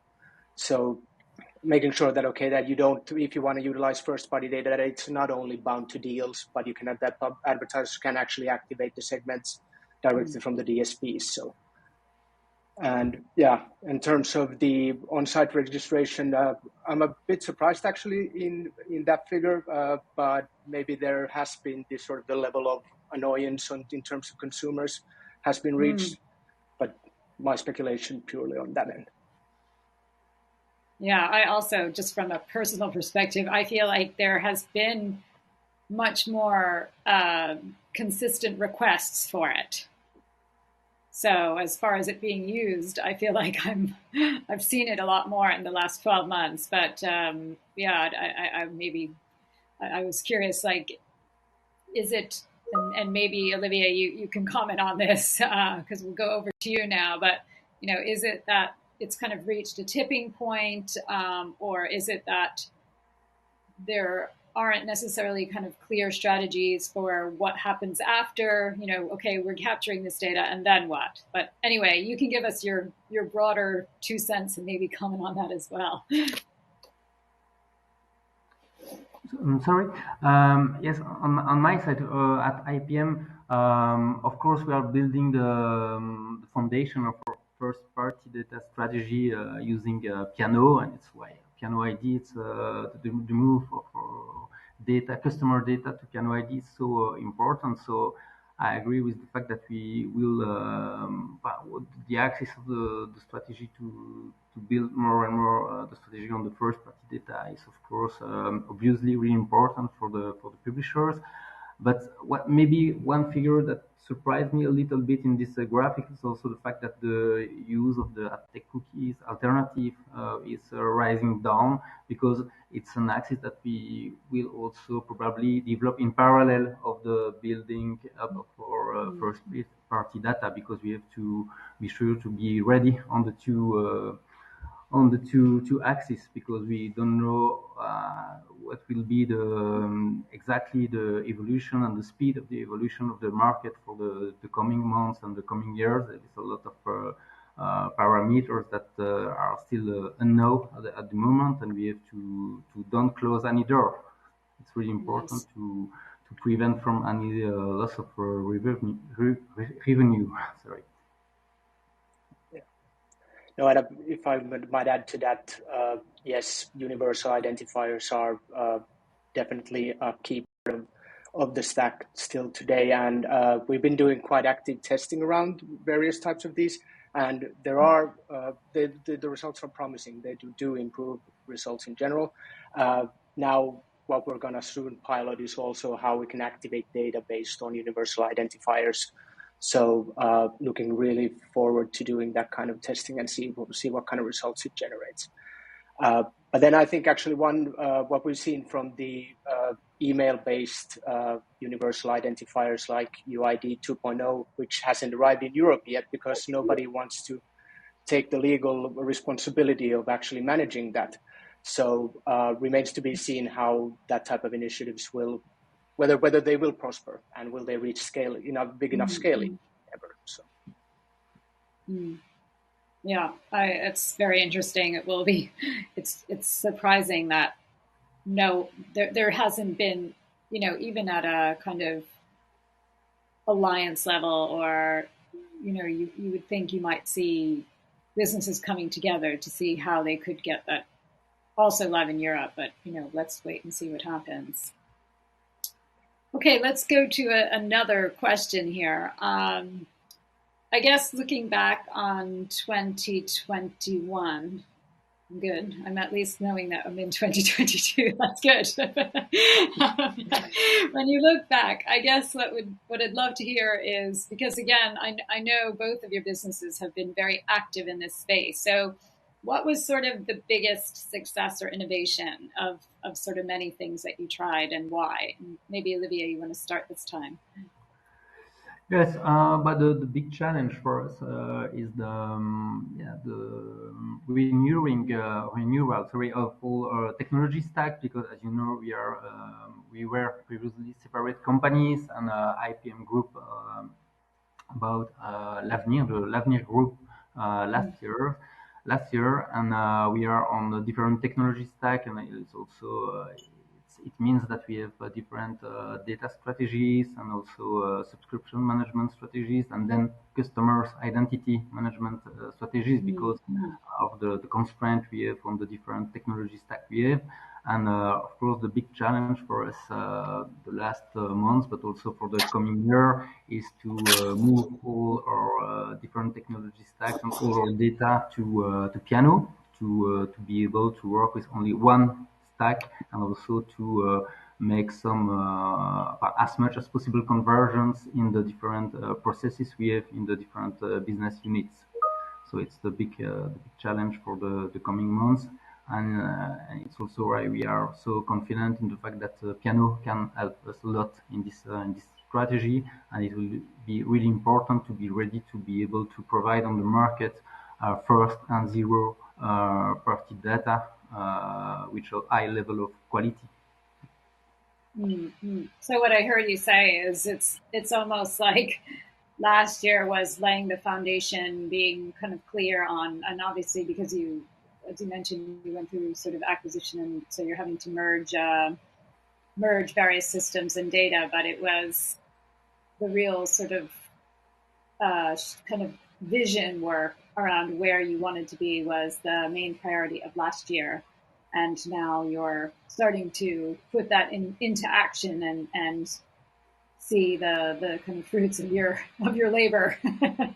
Yes, yeah, we hope so, and of course we will migrate the data title by title. So we will now in February probably migrate the first title to Piano ID, and of course it will be a big milestone for us, an important milestone to check effectively if the strategy we imagined a few months ago is the right strategy, and if it helped the marketing and also the advertising department to achieve their goals. Excellent. Okay, well, we'll come back to measure. We'll come back to how you're measuring that in a second. Ollie, what about over at Relevant? What was your sort of big highlight last year, or innovation that you're most proud of? Yeah, so one of the so we do we help publishers. That's the main point, and we do it by providing services. But we also have a header bidding management solution that we offer our publishers, and we were actually able to develop that part really nicely, and did some interesting tests around server-side pre-bid and utilizing universal IDs in the server-side environment was actually quite interesting to find. And we believe that since if the third-party cookies go away, everything will move server-side, because there's no reason to put anything in the client, because the SSPs can't put their own cookies anymore at that point. Yeah. So, and I think that's something that will continue this year as well, to understand how will the programmatic ecosystem develop in the future, and what's the most future-proof way of monetizing. Yeah, makes sense. I think server-side will be the next big topic. There'll be more discussion about server-side for sure. And I think identity in that realm is imperative. It's yes. Without identity managed, that doesn't work. So no, exactly, yeah. Exactly. So Olivier, and you also, Ollie, were talking about sort of the work that you do with header bidding and on behalf of publishers. So I wanted to pivot to measurement for a second, if we could talk about this, because in that same DigiDay article, they asked they had asked the question, I worry about our ability to measure ads. And what was interesting about this was that the percentage of respondents who agreed with that statement, so I guess who are worrying, seemed to remain flat. So, that's quite static. But what was more interesting was that there was an increase in kind of positive sentiment. So at the start of 2021, there were 19% of respondents who disagreed, implying they were not worried. But by the end of the year, that percentage actually increased to 41%. So I'm the eternal optimist, and I really like to believe in our ability to make progress. So could you maybe talk a little bit about how you're thinking about measurement, what you see? I mean, again, Olivier, you're doing this sort of migration, you're investing, but you also have had a very healthy programmatic business over at IPM. So I guess I'm just wondering, how do you think about measurement strategy? Are you seeing progress? We also, I think, touched on, Ollie, you also touched on third-party identifiers and how important they are, and how you're seeing some positive headwinds and results there. So maybe you could just share on this one. So Olivier, you want to go first? Sorry, but it's difficult for me to answer to this question, because I don't have exactly the figure, because it's something that is managed in another department. It's not the IT department; it's for the advertising department. But I know that they are working a lot on adapting the solutions and finding new ways to work to be ready to adapt themselves to the move of the market. And of course, they are asking a lot of questions about how they will be able to integrate some different tools to be identified on the market with the data we will, the first party and zero party data we will have available in Piano ID. And also we are working with Piano with Sixsense, Piano CDP, CMP, and it's also really important for us to find on the market different tools that will be able to connect itself with the data and the identities we have available in these systems, these applications. Yeah. But I don't know more about the topics because it's not managed at my level. Yes, that's fine. That's fine. And what about on your side, Ollie, in terms of the work that you're doing? I'm going to actually take a more philosophic stance on measurement, and I feel actually that since digital advertising has been driven by vanity metrics too long, I feel that that we've been focusing on the wrong KPIs, and I think that's going to change now, and it has to change. So we're going to need to think about digital marketing as marketing in general, and measure business outcomes, which we should have done, and some do it today already, but to a large extent, it's the vanity metrics that will get lost in the sort of grand scheme of things. And I'm not sure. Yeah, change is painful, but I'm not sure that the final outcome will actually be that bad. And are you seeing this? Are you seeing clients like being much more deliberate to say, okay, we've used, we've propped ourselves up a bit with these vanity metrics, and have you seen the shift? Are you seeing New introduction of new metrics? In a very, very small handful of advertisers, we start to see it. And actually, I feel that there's a rise of marketing mix modeling companies picking up again. And Facebook actually offers a marketing mix modeling platform for advertisers to use, because they're obviously concerned that, okay, they can't measure the same way as they have been in the future. So, it will be more sort of bigger entities that will be measured, and we won't be able to measure every single impression and do the same stuff as today. But there will be limitations to that, definitely. And but yeah, I'm not sure if it's a bad thing in the end. And what about I agree with you. I also start to feel like very old, like, things that were high and like marketing mix modeling popular, and then it dropped because marketing mix model is a waste of investment, and now they're becoming trendy again. So it's good to see. Out of vogue, in vogue. But I wanted to ask if you could comment also maybe a bit on the likes of ID5 and I know that you have a number of publishers that you're working with who are using these types of solutions. Are you, I think you said there have been positive results. So maybe you could just chat a little bit about that and how you see that. Yeah. So the nice thing obviously is that we do have a testing bed, since Safari and Firefox don't accept third-party cookies. So it is a good environment to do testing, and when you will see results right away, basically, that does it have an impact or not.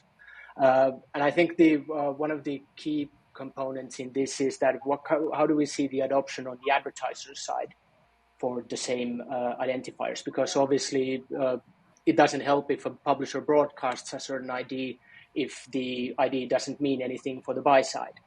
Yes, so exactly. That's something that I hope and I believe that will be in large focus for this year, is to sort of increase the adoption on the buy side of things, because it's imperative for it to be even better than today, because we do see uplifts, but there's room for improvement always.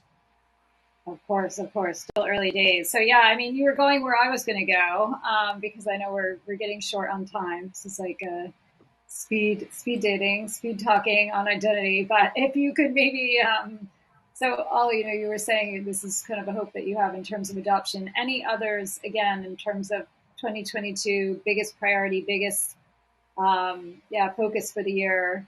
What is it on your side? I think it's mainly it is trying to continue the preparations and testing, having a sort of agile mindset to make sure that we are as prepared as we can be when, whether it's 18 months or whatever the timeline is, when we have until Chrome kills the third-party cookie, but just make sure that we're not dependent on it anymore. That's the main focus, and we've done some initial steps, but there's a lot to do still, and but we have time fortunately, but we shouldn't sort of ease ourselves into that. Hey, okay, it's gonna take forever and not do anything. But I think everybody should if you don't have your plans in place, now's the last time to act. Yes, this was our point of view last year. I mean, we felt that, I think you made the point, like the days of vanity metrics should have passed us, and let's use this as the time, as a forcing mechanism, though we shouldn't need, ideally, in an ideal world, we don't need a forcing mechanism, but to be much more about business impact, and to make the change that ultimately is for the best. So Olivia, what about over at IPM? Of course, you've talked about this, migration, and so there's a lot on the tech side that you need to kind of complete and make sure is up and doing what you want it to do. Anything else in terms of the business and how the business is thinking? Big priority for the year? At the moment, we are discussing a lot with the business, with marketing, and also with the advertising, because our role as tech leader, tech project leader in the group, is to prepare the foundations to make possible the strategies they are developing at the business side. And we are discussing a lot to see exactly what they need to be able to be performant on the market for advertising in the coming years, because it's important to understand all the implications that the move the regulation will have on what we need to be performant and to be able to serve the best for advertisers. So it's so the big challenge for us is to build the foundations we need to be strong on the market for the coming years. Thank you. Well, thank you for being so open, so willing to share what life has been like on your side and what you see as coming ahead. I'm sure others will be able to learn from this. And so we thank you for that and for making the time to be here with us today. And I wish both of you a really successful 2022. And I'm going to check in with you at the beginning of the early 2023 and we'll see what's happened if the cookie is no longer with us, third-party cookie. So thank you very much. Thank you very much for having us.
is Helen Oreta, account manager at Adform Finland, and I have the pleasure to be the moderator today. It's now time to take the first part of the discussion to the next level.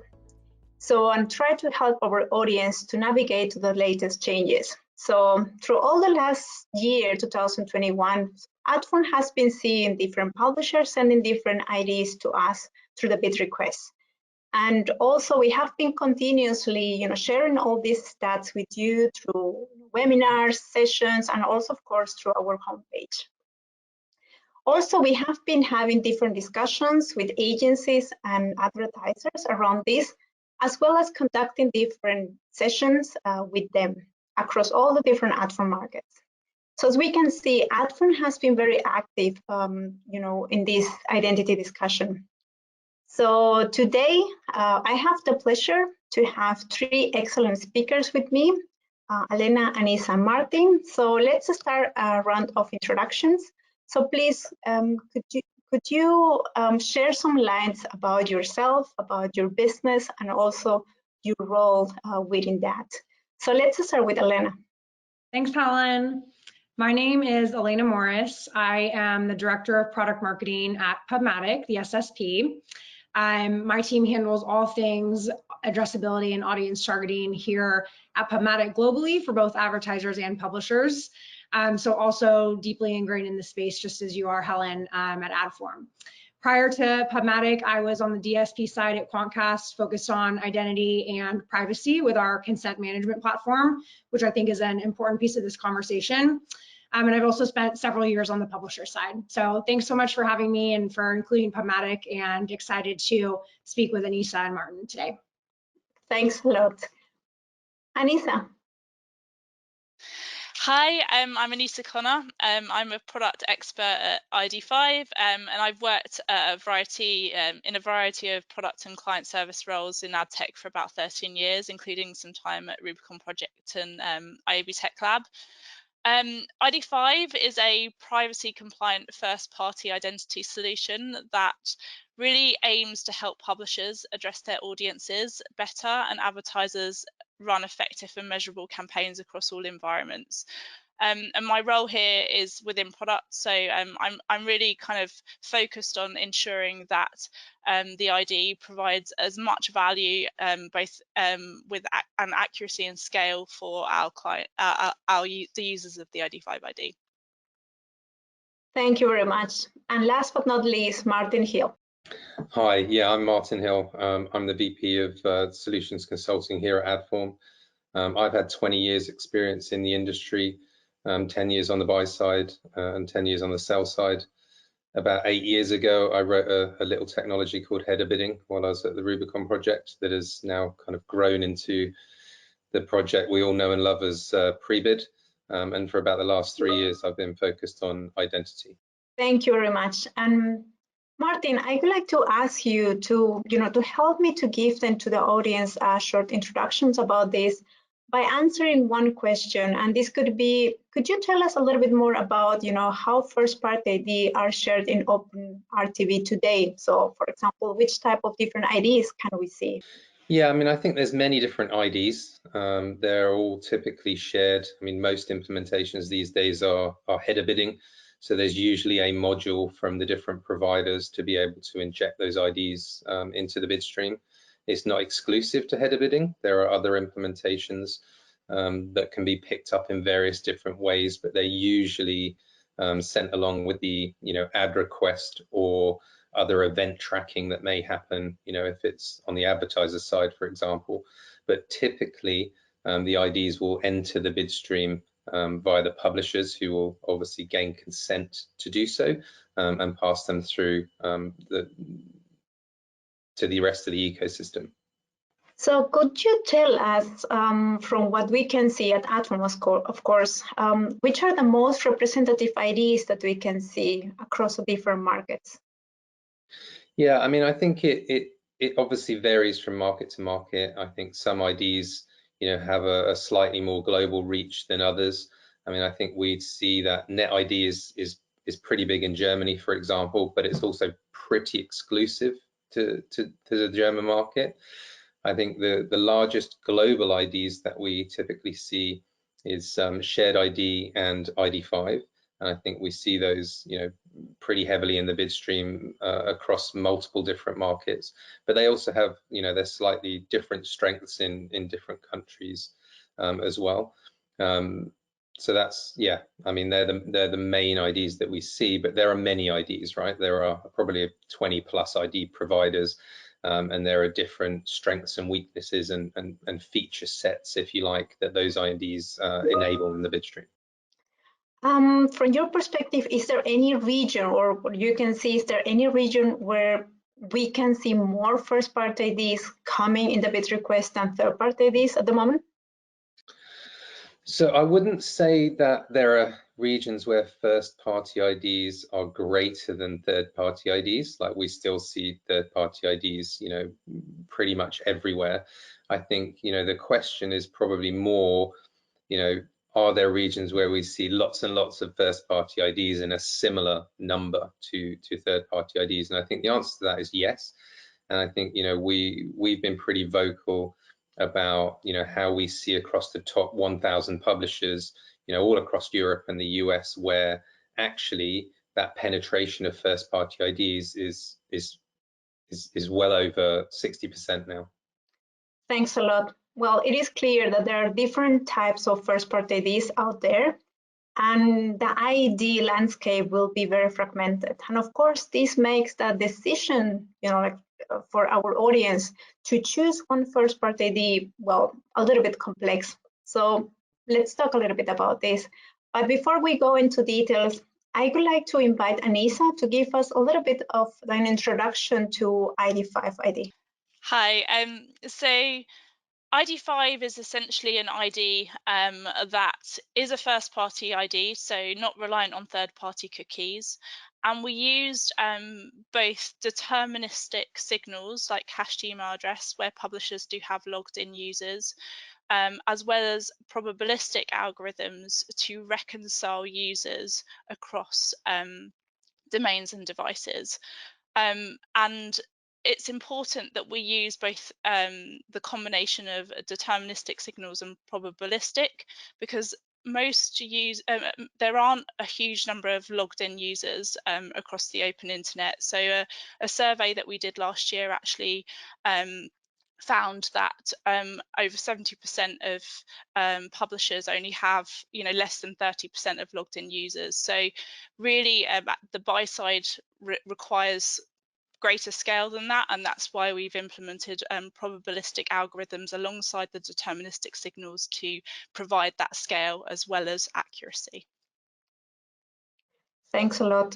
And when we're coming back to the question about the decision-making process, so from your perspective, which elements, attributes needs to be taken into account when an ID solution is chosen?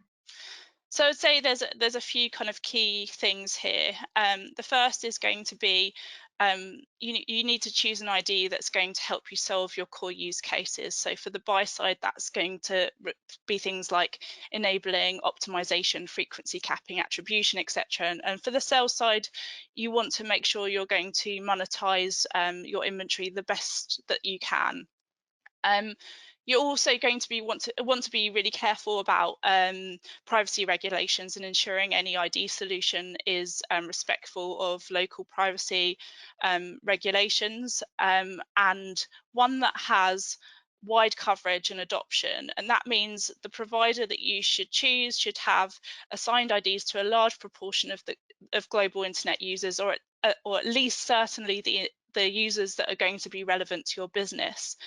There's also the aspect of interoperability. So you're going to want to speak to your key platform partners to make sure they're aligned with the ID provider that you're going to choose, because that's going to be really important for business continuity, particularly when cookies go away. Elena, could you please also share your perspective, your opinion to the same question? Yeah, absolutely. I completely agree with what Anissa mentioned. Those are all really important factors to take into account. What we're seeing from the advertisers that we're working with at PubMatic is that they're testing multiple IDs alongside each other. And typically what we're seeing is this is a combination of both probabilistic and deterministic IDs. And the reason that we think that that's happening is because these different types of IDs really fit into a different part, or different parts, I should say, of a marketer's funnel. So we're seeing probabilistic IDs fit more into like mid-funnel consideration, whereas deterministic IDs, because of their accuracy, are more like lower funnel type, better for lower funnel type campaigns.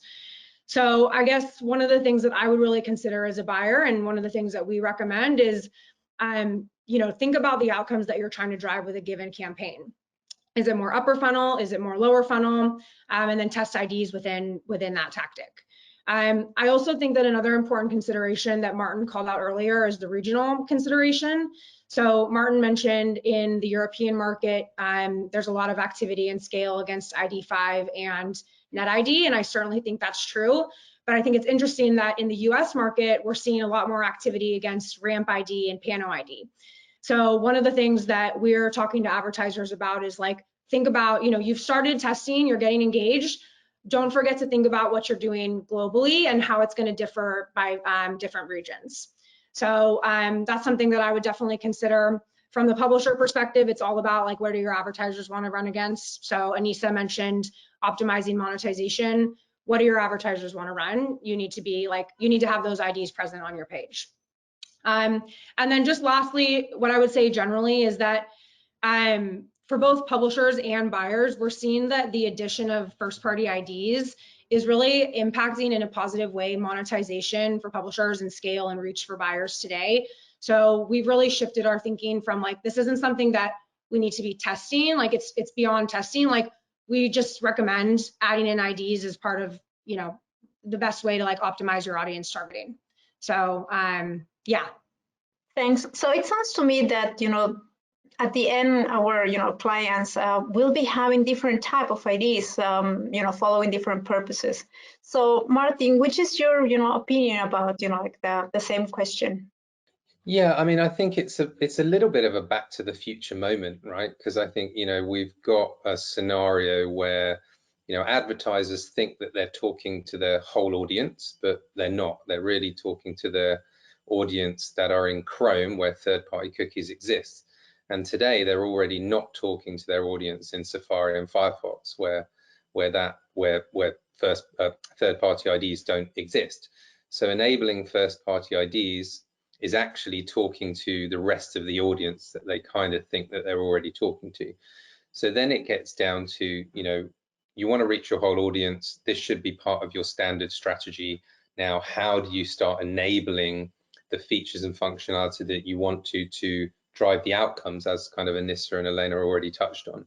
So this gets to the heart of the question of, well, what's each advertiser trying to do, and which publishers are going to really make the difference and move the needle for them. So they should be talking to those publishers, and they should be looking at the campaigns that they're already running, and they will more than likely see that most of their budget is spent across a small number of publishers. Maybe that's 20 publishers, but look at what they're already doing, look at what's happening in Chrome, speak to those publishers, talk about the outcomes that you want to drive, and then lay the foundations for those things. Now, each publisher is going to have different concerns regarding the different IDs that they want to enable in the bid stream, but the advertiser is basically going to put the money in and talk about the outcomes that they want to drive and the specific IDs that will allow them to do so.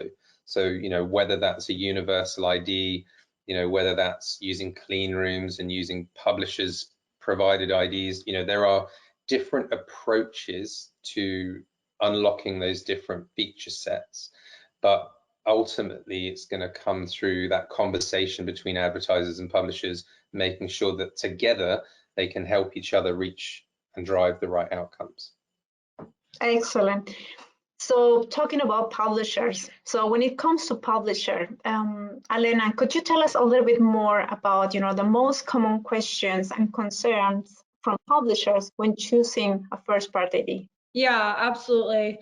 I kind of touched on this in the last question, but I think one of the biggest things that we're hearing from our publisher customers is just trying to get a better understanding of where buyers are interested in leveraging first-party IDs.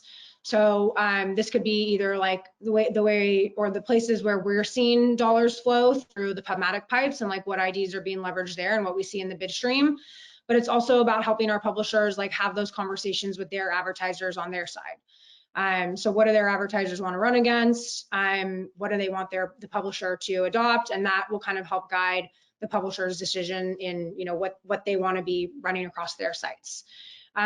With Identity Hub, one of the things that we see is that publishers are adopting sometimes up to like 12 or 13 different IDs because it's just kind of too soon to tell. I think there's some early trends of like what IDs have scale and what is performing and what buyers are running against. But I do think right now we're just seeing publishers want to cover their basis and kind of see what's going to happen over the next year. One thing I will highlight is that there is some hesitancy. Like this isn't true for every publisher across the board. I think that we do run into some hesitancy from publishers that don't want to touch any first-party IDs for whether it's for data privacy or data security reasons. Maybe they're not sure of like the universal ID type idea. And in these instances, we see those publishers really not testing against any first-party IDs, but instead leaning into other approaches like their own first-party data initiatives, or taking more of a contextual approach, or a first-party cookie ID like a pub comment or something like that. So that's like the biggest concern that we hear is really about that data security and privacy aspect. Thanks for your for this. I would like to ask Anissa also, like you as part of ID5, you have been probably involved in several discussions also with publishers. So could you please share your experiences about this? Yeah, sure. So I would say we've seen actually really strong adoption, probably more on the sell side than the buy side for ID5, although that is starting to change now. There is, I guess, sometimes some reservation about privacy, and in particular sharing deterministic signals like hashed email, for example. But what I would say, as well as assuring them that there's only going to be IDs set where the user has consented to do so, as well as that ID only being shared with vendors that also have consent. And this really, I guess, is more specific to GDPR regions. There's general more comfort there that has been, as education in the market has kind of been addressed over the last year or two, that they're increasingly less concerned about that. So a good trend there, but yeah, that still can be a reservation. Thank you. Actually, when discussing, like across different, like the markets and with different clients, I have realized that, like there's different sense of urgency, to choose a first-party IDs. And I come from the Nordics, where actually more than 60% of the impression both in our DSP are coming from mobile. And actually in countries like Denmark, we can see that, like the users prefer to use Safari as the mobile browser. So I actually can see there is a little bit, urgency there, and clients are always asking, like, could you please tell us, which ID should be implementing, which ID should be adopting? So I would like to pass this question to Martin, and then, I know you have already shared your view around attributes that needs to be taken into account depending on the outcome. But could you, how would you answer this question?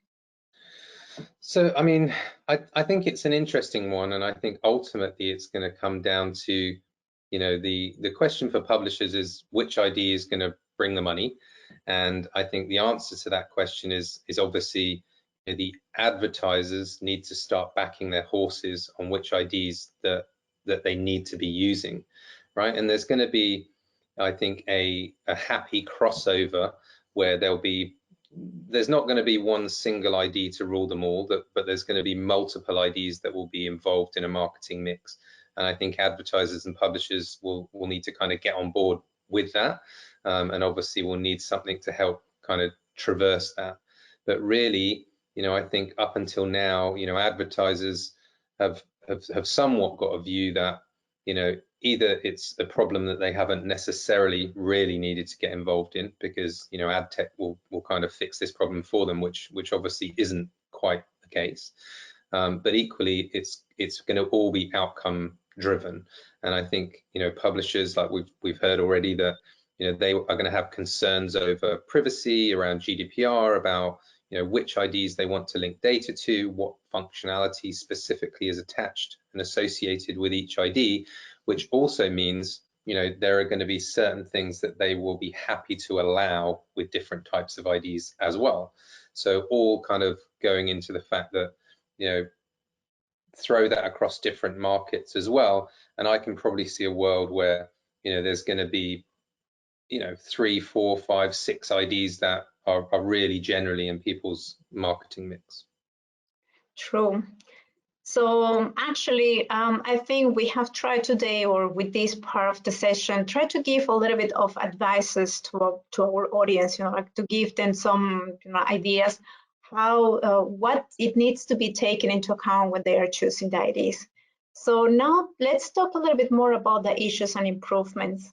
From your opinion, and I would like to hear the opinion from all of you three, what are the current challenges when using first-party IDs?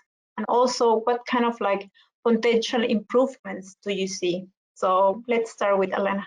Sure. I think there's a couple things, at least from my perspective, that we're running into as we're starting to leverage more IDs. I think the first one we've talked about quite a bit already, which is scale. What IDs are being adopted? What are the scale of those IDs across that publisher? What's going to make sense for a given marketer's campaign? So I think that one of the things that we're focused on is how do we encourage and help our publishers choose which IDs to adopt, and make sure that we continue to ramp up that scale. So that's one thing. I think another key aspect that we've all talked about is data privacy and data security. Especially in the European region, making sure that, well, everywhere really, but especially with GDPR and the changes with global regulations, just making sure that that data is secure, that consumers' data is protected. That's going to be, of course, critical moving forward. And then another big conversation we're having is around omnichannel usage. So, if we're doing a lot of targeting right now on desktop, but what about CTV? What about how do we connect this to mobile app? So that's a conversation that's coming up more and more now as we kind of evolve in the conversation around IDs that I think will be really front and center this year and into the next. Thanks a lot. Anissa, could you also give us your opinion around this? So yeah, sure. I echo really everything that Elena said. I think one other thing that that I would say is that whilst the majority of SSPs are passing the ID through to the buy side in bid requests, there is an extension object where there is often additional metadata associated with that ID. And so in the case of ID5, we actually provide whether information in that extension object about whether the ID was derived from probabilistic or deterministic means. And our buy-side partners do want to use this information to inform their bidding logic and decision making. So we would like to see greater sharing of that information to supplement the ID itself. And then I guess, yeah, just the same points that Elena touched on. Scale is important, and that's really why at ID5 we have our solution encompasses both deterministic and probabilistic, because means to reconcile users across domains and devices. So I really think that's going to be a key, very important for both supply side monetization and advertiser campaigns. Excellent points from both. Do you have, Martin, something else to add to what already the ladies have added? Yeah, I mean, I think the identity space at the moment seems a bit like a complex world. And so I think we kind of need to bring a bit of simplicity to it and try and help make it easier for advertisers to actually just trade on these IDs a little bit more seamlessly. I mean, Adform's been working on obviously a product called ID Fusion to do kind of exactly that, but it's to try and make it easy to also benefit from, let's say, the scale and reach of all of the IDs together rather than necessarily being focused on individual ID solutions. So from an advertiser perspective, my thoughts are that you should try and get the highest quality base ID to, if you want to attach your own data or you want to do retargeting, and then it would be kind of enable an ID Fusion type solution to extend the scale and reach of that solution, which will give you, in theory, the best of both worlds and allow that traversal across multiple IDs in the ecosystem. Excellent additions. And when talking about consent signals, so what do you think? It's everything already taken into account, or are there any future needs or their needs not yet covered?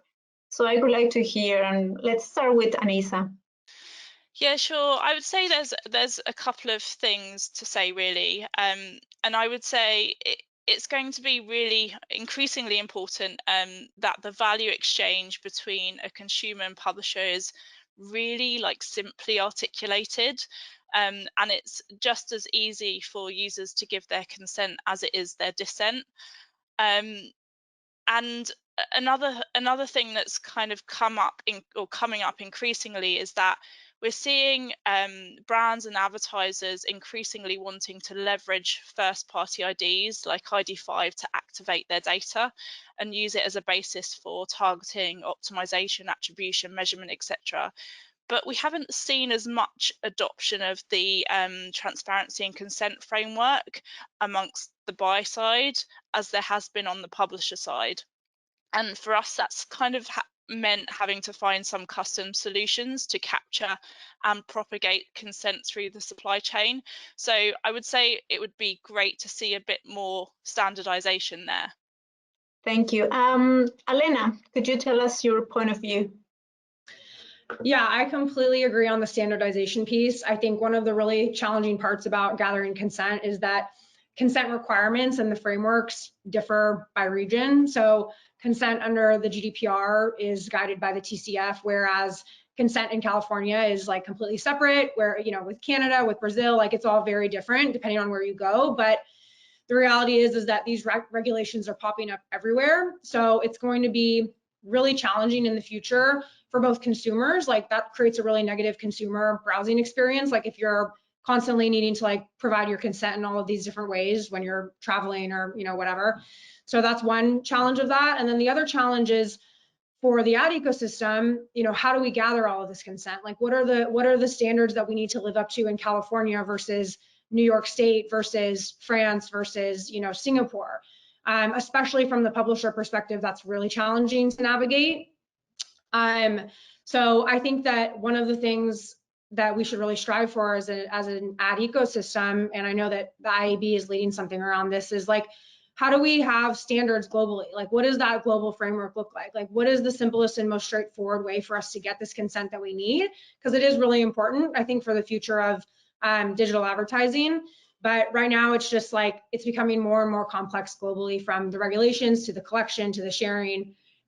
So general simplification, an oversimplified statement, but I think in general what we need. Thanks. Martin.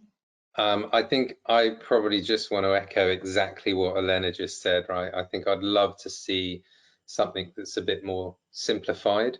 I think, when I compare, the CCPA framework in California versus GDPR, you've kind of got one that's arguably oversimplified and one that's way too complex. And I'd like to find more of a happy medium between the two, which should be a lot more simple. I think what we find generally from users is, it's interesting when you collect consent because, you know, it's either an all or nothing, right? Like that's what most people do. I don't really hear about too many people that will, you know, open up the list of different vendors and sort of say, look, I'm only going to approve some or others, or I'm going to really get into the weeds of this action or that action. So I think it's understanding, you know, GDPR has, for example, has its heart in the right place, but the implementation is a lot more complicated than it needs to be.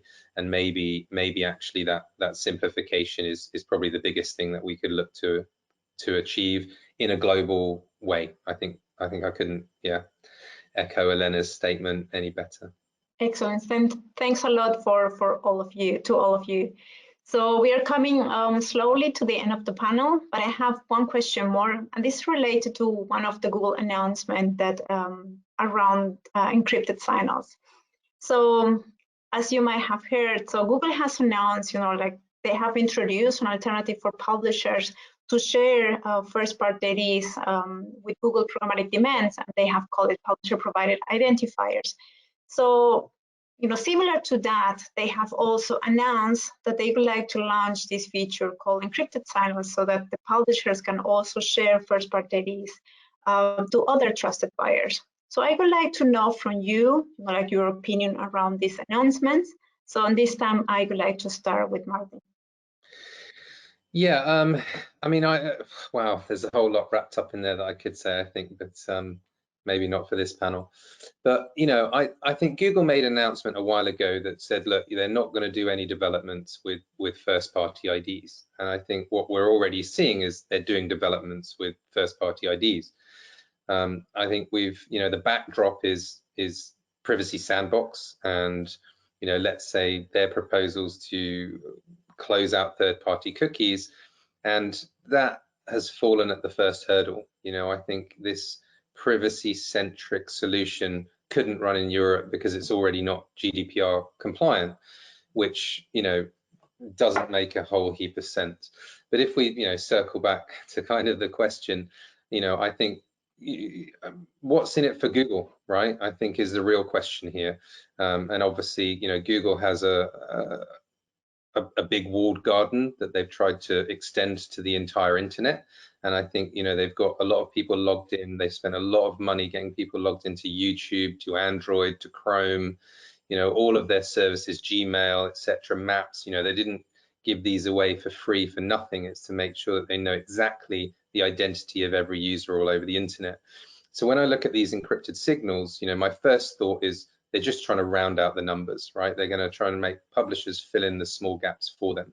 The fact that they're encrypted doesn't really make any difference, because it's Google basically being able to say, look, we don't know what these IDs are. We're not able to reverse engineer it. We're not able to read it. But the truth is, it will just be a stable alphanumeric string, which they can use for multiple different things like frequency capping and optimization and so on. And it will just help them close out a few gaps in their system. So realistically, I think the announcement for Google is, you know, it's just them trying to round out the completion of their system. Thanks. Could you tell us your perspective, Elena? Sure. I mean, in general, I think that it's important for Google to help us find solutions for these changes. So, you know, as Martin mentioned, Privacy Sandbox last year kind of, you know, I don't want to say the term fell on its face, but like it wasn't really successful, right? And that's fine, like everything's early on, but I do think that it is important for Google to, you know, help the open web kind of navigate the changes that are occurring. So, you know, we're doing a lot of testing with the encrypted signal passing. There's been rumblings around DV360 accepting IDs like PubCommon or shared ID. And for us and for the publishers that we talk to, like that's positive news, because at the end of the day, like Google is still a large portion of revenue for our publishers. And so, you know, as much as we love to hate on Google and the walled garden situation, I do think that it's positive that they're contributing to the conversation and making some changes on their end. And I'm, you know, kind of eager to see. We haven't done any testing with PPID, like we haven't had a ton of conversations with our publishers or our buyers about it yet. But anything that, you know, kind of enables audience targeting to be a viable solution moving forward. I think, we're interested in testing out and really seeing where that goes. Thanks a lot. And Anissa, would you like to add something else? I would just, I guess, end to say that it's a welcome sign of openness from Google to support the way that publishers want to monetize their inventory. From what I understand, it does help them monetize their data on site, but perhaps doesn't necessarily address off-site data monetization. And I'm referring to PPIDs specifically. The other thing that you can consider is that perhaps where publishers do have data, like large amounts of first-party data, it puts them at perhaps an advantage over smaller publishers. But I think in general, it's a good move to recognise that things need to be a bit more open, and yeah, there's needs and ways of working that need to be respected within the industry. Excellent. Thanks a lot. And we came to the end of our panel, and I really thanked a lot all of you. And as I already mentioned at the beginning, we wanted to, give some kind of like, help to our audience to navigate through all this topic. And I really hope, with all the expertise from my panelists today, we could give you a little bit more of information around this topic. So thanks a lot, Elena. Thanks a lot, Anissa and Martin, for being today with us. So have a lovely.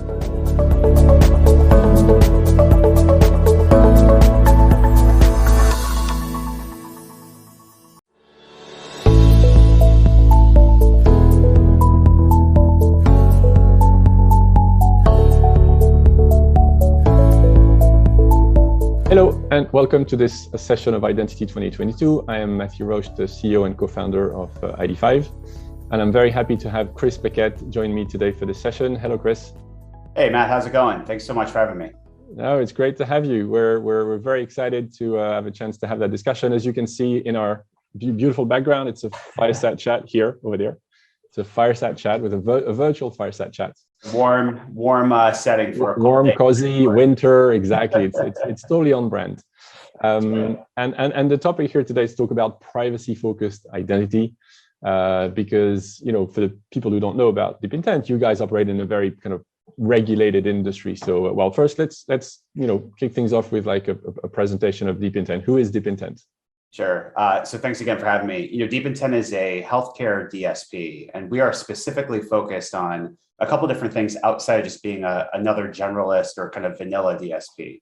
What we do really well at Deep Intent is bring healthcare data into the programmatic context for use in planning, activation, measurement, and optimization. That's what we do 10x better than everybody else. That's kind of our claim to fame. And that's what we hang our hat on at the end of the day for how we contribute to the ecosystem. So healthcare is very specific, as you can imagine, given the sensitivities and regulations with health data.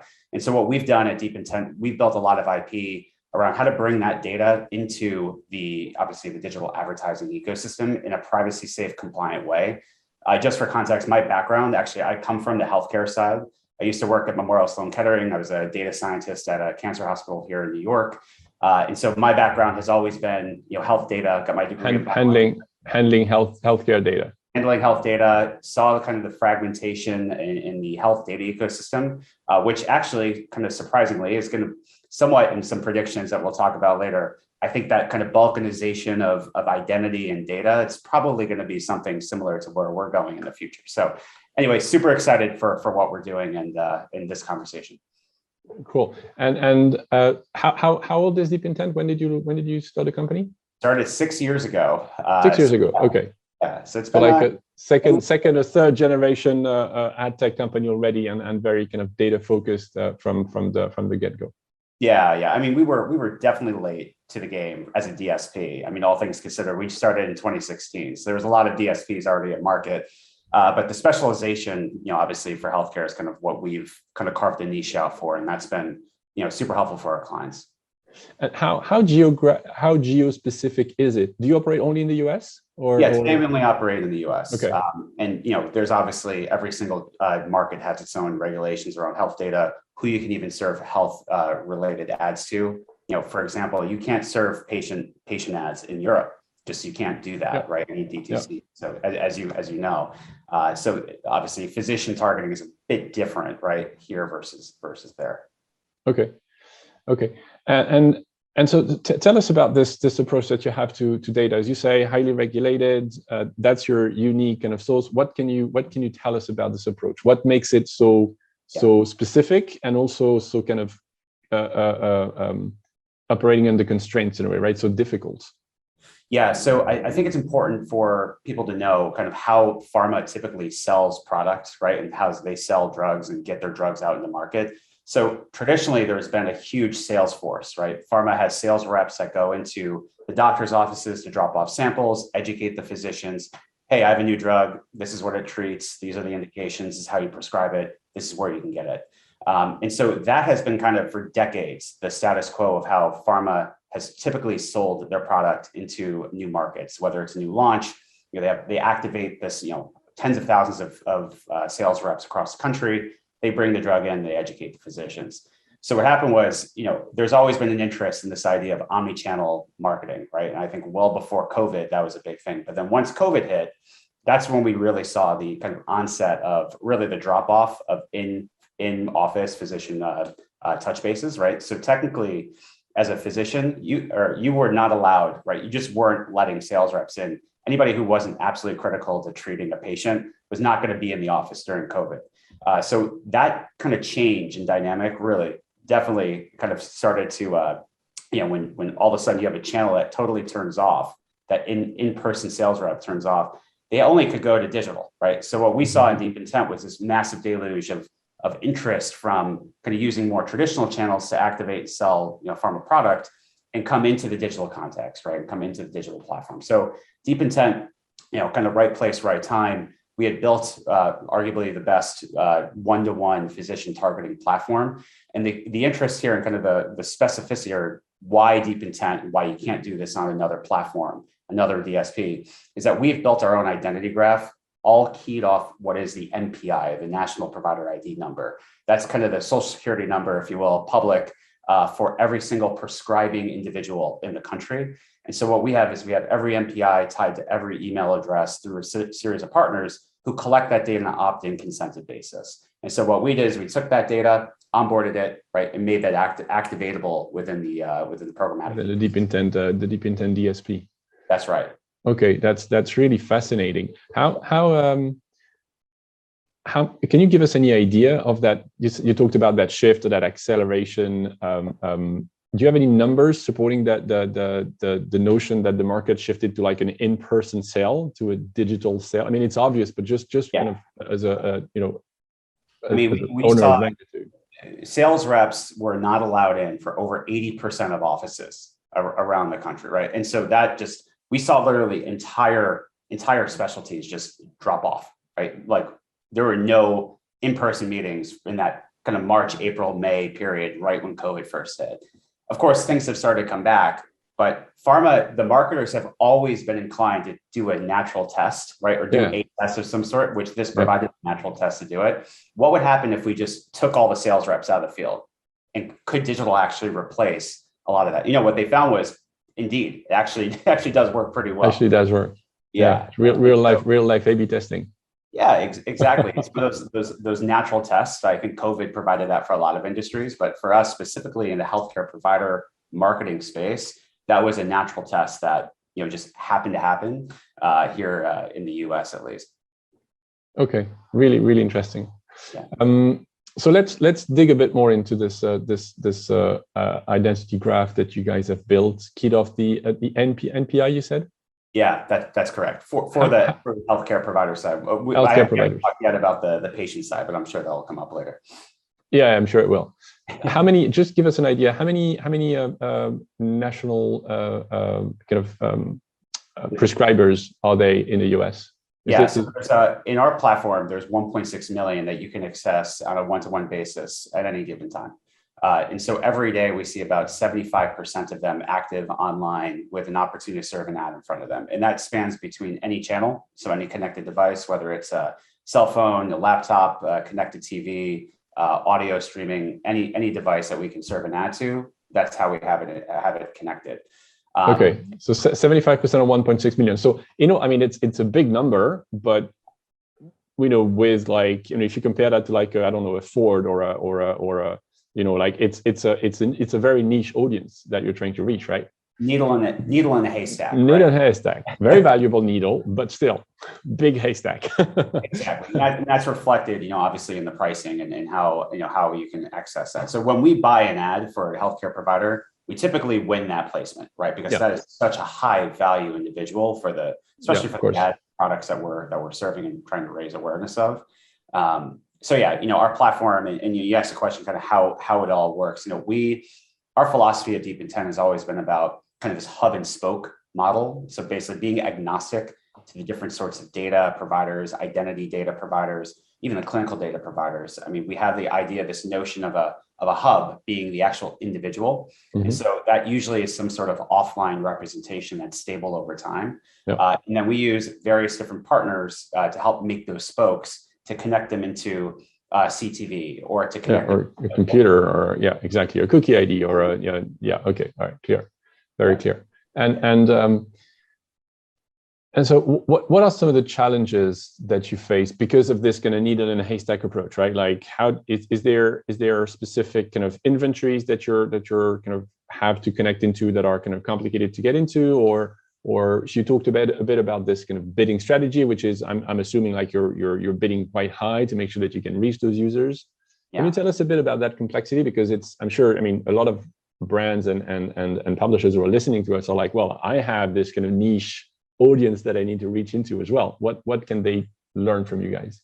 Yeah, what we've seen is that there's always been kind of the traditional, and again, when I say always, I mean, this is digital always, right? Yeah, so 3 months ago. 3 months ago, right? I mean, there are the, kind of endemic healthcare endemic publishers of research articles, the websites like a Healthline or like a WebMD, Medscape. Like these are kind of the, tentpole type of, or I would say have been the tentpole type of placements and publishers for healthcare professional marketing. I think since 2016, 2017, when we started Deep Intent, we started to see this shift where marketers used to only buy digital from those major publishers, right? And then all of a sudden programmatic, with its audience-based buying kind of value proposition, all of a sudden you realize that you could find an 8 times cheaper impression on a still a very valuable website like a New York Times or another non-endemic publisher website, that all of a sudden the economics just totally different scale, right? And so you can buy more of that valuable face time with that audience on another platform that just isn't as highly premiumed, right? As or placed with a high price premium as something like a WebMD, right? So we did see this kind of seismic shift happen within the last 5 to 6 years, where pharma has been more and more open. And I think that's been reflected in our growth and other healthcare DSP growths just over that period of time, where it's like, yeah, well, I'm still getting the performance, whether it's on this channel or this publisher, albeit I can buy more of it, right? And even if you play the slot machine, right, you buy 10 ads here is equivalent to 1 ad here, you're still going to get more value out of those 10 ads than you would in that one on the others. So so we definitely have seen these dynamics shift, and pharma has always been more traditional, right, in their approach, to put it lightly. I think that's always been just a product of who they are as an industry. But it's been great to see, for an industry that's been 4 to 5 years kind of lagging the rest of the advertising ecosystem with programmatic, they're now, I think they're at the forefront of some of the more exciting things with measurement, identity, and some of these really, really, really interesting opportunities to make digital advertising better. Okay. Before we deep dive into the identity play in particular, what kind of data do you onboard? What can buyers find on the Deep Intent platform to be able to qualify their audience? Give us an idea of that. Yeah, so important to remember that we have kind of 2 businesses, right? We have a healthcare provider business or an audience, right? And we have the patient side. So I'll talk first about the healthcare. Okay. Yeah. That is a very kind of straightforward one-to-one, hey, I want to target, buyers come to us or advertisers come to us. They say, hey, I need to reach the top 10,000 prescribing physicians for this drug, or the top 5,000 diagnosing physicians for this condition. Okay. Either they have that data on the prescribing, the market data about who those physicians are, or they come to us, where what we've done is we've taken that MPI and we've married it to qualified it. Yeah, we've qualified it through healthcare claims data, which is different, right? So like we don't actually have any patient data in our platform, which is a very important notion, right, for us, where we can actually segment the physician, which is totally fine. Okay. Often they're prescribing, they're treating, they're diagnosing behavior. So we can say, hey, if you're looking for a COPD audience in the US, in New York, we can. COPD, I'm not familiar with COPD, sorry. It's, basically, it's like a really bad asthma. Right? Okay, so, okay, all right. Yeah, so it's a breathing condition. Okay. Basically, yeah, so if you don't know who those physicians are, we bring that data to you and then allow them to say, here are the top 1,000 that I want to reach. Okay. And then with one click, you can start, activating campaigns against that set of 1,000 physicians. So again, it's kind of like this intersect between health data and programmatic, ads data. Yeah. We have built a platform for planning, activation. Haven't talked about measurement and optimization yet, but we'll get there. And then on the other side, on the patient side, that's kind of where a lot of the very interesting work has been when it comes to identity, different sorts of machine learning, differential privacy. Again, thinking about wearing my data science hat, this has been my favorite part, if you will, kind of having built this company. We've invested a lot in the use of machine learning and specific properties of machine learning to make it hard to re-identify individuals. So think of it somewhat similar to like a cohort, right? Where we look at patterns in clinical data and we find, hey, where for certain demographics, what are the prevalence of certain types of disease? So for example, if I'm looking for a type 2 diabetes audience, for whatever reason, maybe men who are over 55 in the Northeast who drive a red car are over-indexed with that condition. So what we do is we take that data in those insights, we bump that up against demographic data that exists in the programmatic online advertising world. And so then we execute buys against those indexes. Right? So look-alike modeling with like a seed of kind of clinical data and kind of healthcare relevant data. Okay, and then it's a very different dynamic because basically everybody's a patient. So like it's the entire haystack that you're looking to get to, right? There's no needle anymore. Everybody's potentially a patient. It's just a matter of like, well, what's the best message? It's more of a messaging optimization than a buying optimization, or. It depends on the condition, right? So like everybody's a patient, but not for every condition, right? So if you want exactly, there's some level of like audience targeting, yes, and then some obviously with the creative as well. But it really kind of depends on what you're promoting. Is it a new treatment? Is it a new drug? Or is it something like a clinical trial where there's a lot more sensitivity to like actually making sure you have the right patient, more highly qualified than just turning on you turn on your TV and see. If you watch local news, you'll see how many pharma ads is really targeted. And that's specifically linear TV, not connected TV. We'll get to it. But no, I mean that's really the opportunity. It's like the idea of like we can make the advertising experience better. Hopefully, users are going to see less pharma ads that aren't relevant to them. Right? That's also the goal. It's more about reducing wastage really than kind of pinpointing like one-to-one, because in the end it's a mass market anyway, so you need to be able to reach a big group of the audience. Exactly. Okay, understood. All right, so let's talk a bit about your ID graph approach. And so my understanding is that it's very different between the prescribers and the patients, right? Are they completely separate platforms, or do you have like some form of kind of combination within Deep Intent? Yeah. So it's two very different workflows within our kind of our platform, right? So so it's one DSP, for both. That said, how we curate and master that data is different, right? So we partner for the provider side. We have different sorts of publishers, data providers that maintain those mappings of MPI to email address or MPI to other identifier. And then we take those other identifiers, right? and try to make them biddable, right? So we kind of have this idea of like biddable IDs and then offline IDs, so online and offline. And so what we've done is we've invested a lot in how do we bridge the offline to the online, working with partners such as ID5, right? So how do we find those other opportunities, other signals through onboarders and different ID platforms like an ID. And so that's why it's important that we kind of maintain a level of agnosticness, right, in the way that we build that to some degree. But of course, we see strengths in different pockets, different geos of certain providers, right? So like CTV has a different profile of like who's strong in that than kind of a mobile or a desktop, right, open web type of experience. So how many partners do you have to bring together to have a good enough coverage of the population that you want to reach today? Yeah, it's a great question. We have worked with about half a dozen right now. And so that's going to continue to expand as we look at different markets, because we have to look at every different channels and different geos, and absolutely. Well, and we actually, and it's a great question too, because we also recognize the value of first party data, right? So one of the big decisions we made strategically last year was to create the opportunity, this idea or this product called Audience Marketplace, where we're working now with publishers who have data, emails or other sorts of consented opted in data, where they can bring that to us, right? Where they say, hey, here's this physician, or here's this individual, here's their email. And then through that process, we work with our onboarding partners like you, right, to help bridge that back. And so now publishers can start to contribute their first party data for healthcare advertising on our platform, which is great. It makes total sense, because in the end, they're getting more of your spend. If their users are more visible to you guys, then it's a positive kind of a feedback loop. And of course. Okay. So let's talk about how is that different between the providers and the patients? How do you approach patients on that front again?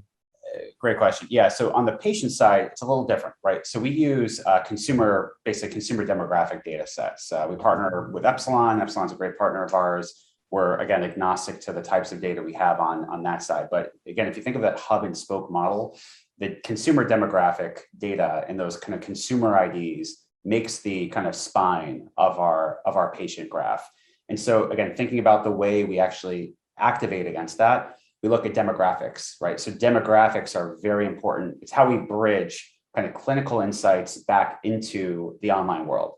Kind of thinking about that same example I provided, right? Those men 55 in the Northeast, right? Relevant for this condition. That's really good. And so once you're targeting like an Epsilon core ID, for example, that's easy, right? And then they're all over the place. So you can do that. And we never know, the important thing is that we have a firewall between the clinical data and the health and the ad serving data, right? And that firewall is kind of using machine learning, right? To make sure that we're never going to be able to re-identify that someone being targeted online actually has a specific condition, that basically re-identify them back in the clinical world. And that's been, we actually were just awarded a patent for that process, or I think actually just was awarded at the end of the year. So you're the first one to know about it. So there you go. We're earlier than the press release then. That's right. But yes, no, it's super exciting. And again, that area of machine learning, AI, privacy is all very relevant, I think, for this industry going forward. Yeah, and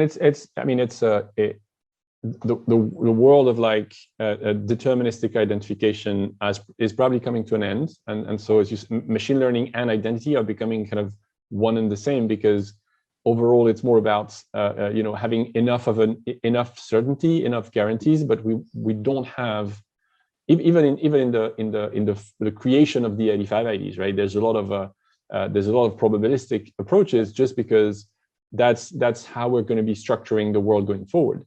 And I think when you look at data, obviously, right, all of the modeling, all of the lookalike modeling that you guys are doing is, of course, powered by algorithm. But even at the identity level, and there's a lot of benefits to it, as you say, kind of impossible to go back to the original ID in the first place. That's a good one. We work a lot on permissioning as well.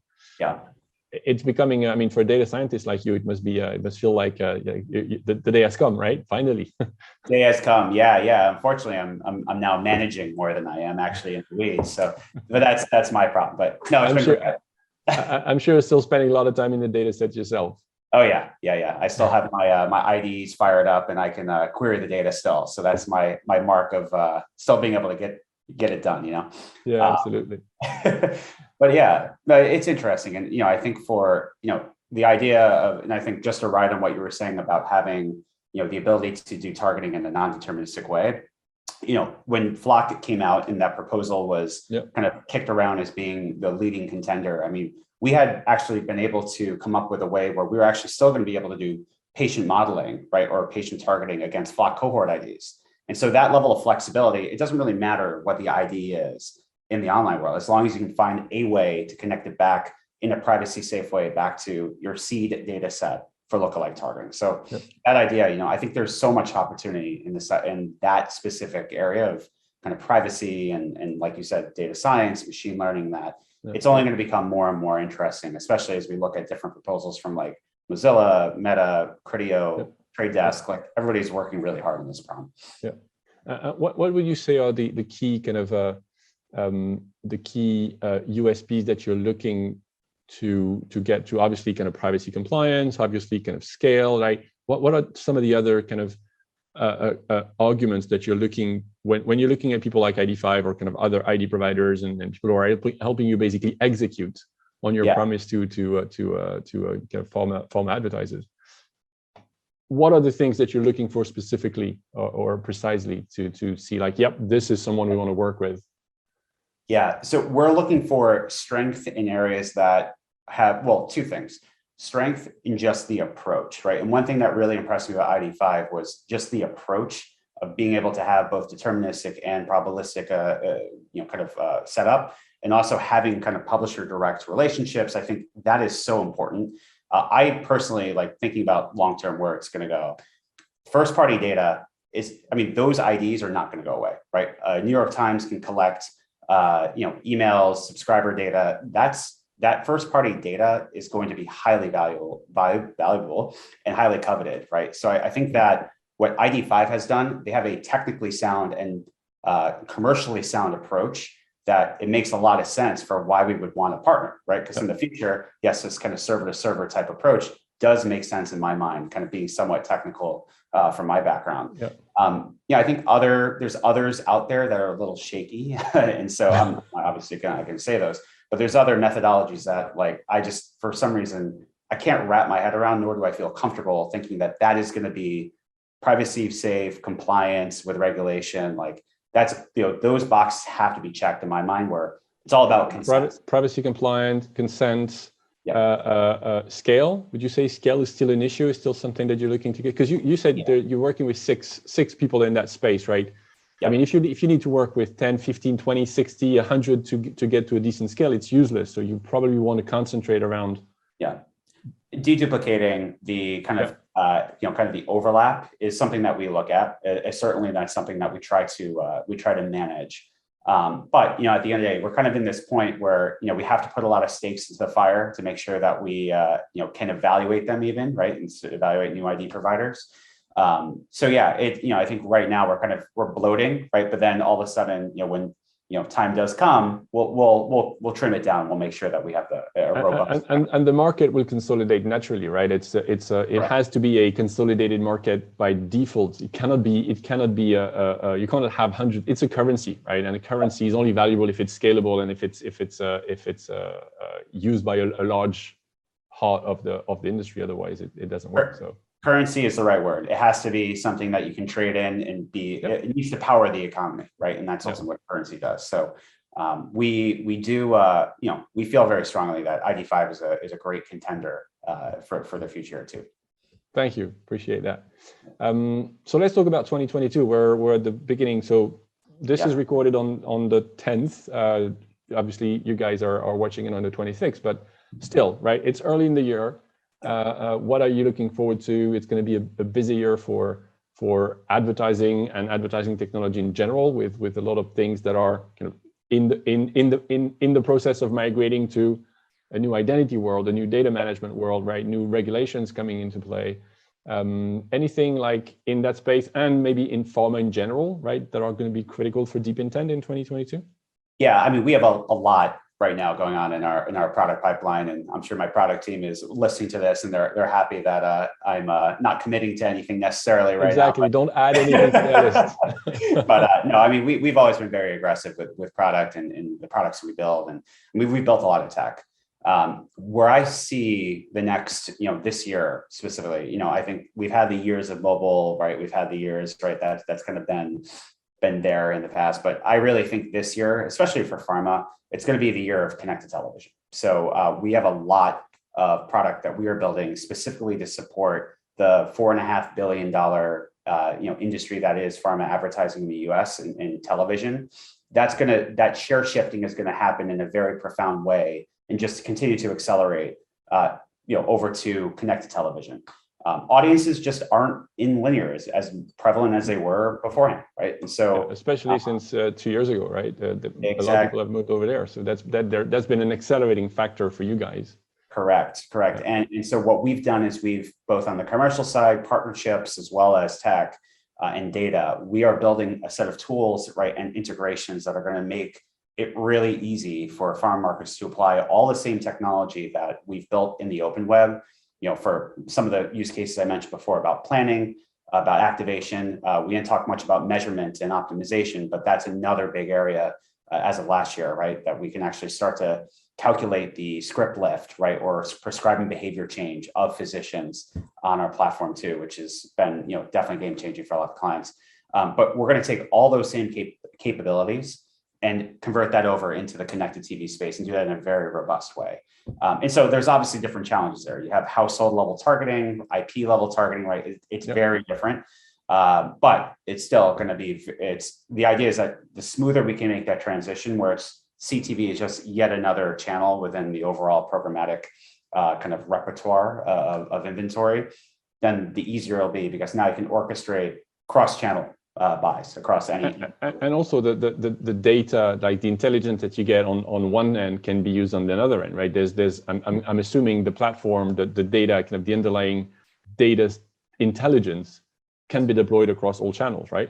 That's right. Yeah. And so it's critical that we have the ability to do, basically some level of, when we actually place the ad, we know an individual of who we're serving the ad to, because then we link that back to, again, through different sorts of machine learning and obfuscation capabilities. We actually link that back into the clinical realm, and we say, oh yeah, well, we actually ended up reaching out of the 10,000 households, 3,000 of them actually had a type 2 diabetes patient, right? And these are kind of the publishers that did well, or the creatives that did well, right? Or the geos, and we take that back and then we put that back into the DSP. Right. And so now we have this optimization kind of flywheel that we've built on our platform. With channel being like a new dimension that you can use to kind of slice and dice data and performance. And yeah, absolutely. Yeah. Well, that's fascinating. Unfortunately, we're at time, but it was a really, really exciting chat. Thanks a lot for taking the time to speak with us by that beautiful fireplace and to participate in Identity 2022. So thank you, Chris, and thank you, listeners and watchers. For your time, and enjoy the rest of the Identity 2022 program. Take care. Thank you. Thank you. Bye. Bye.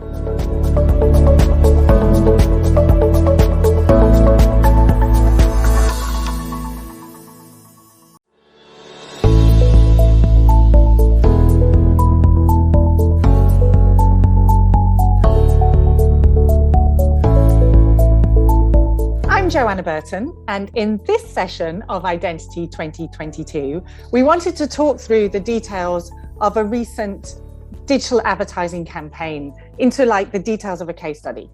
I have two digital experts joining me for this session. Firstly, let me introduce Carl Liverstam. Carl is the MD of the Nordics for Verve. Carl, can you say a little bit about yourself, please, and your role and the company?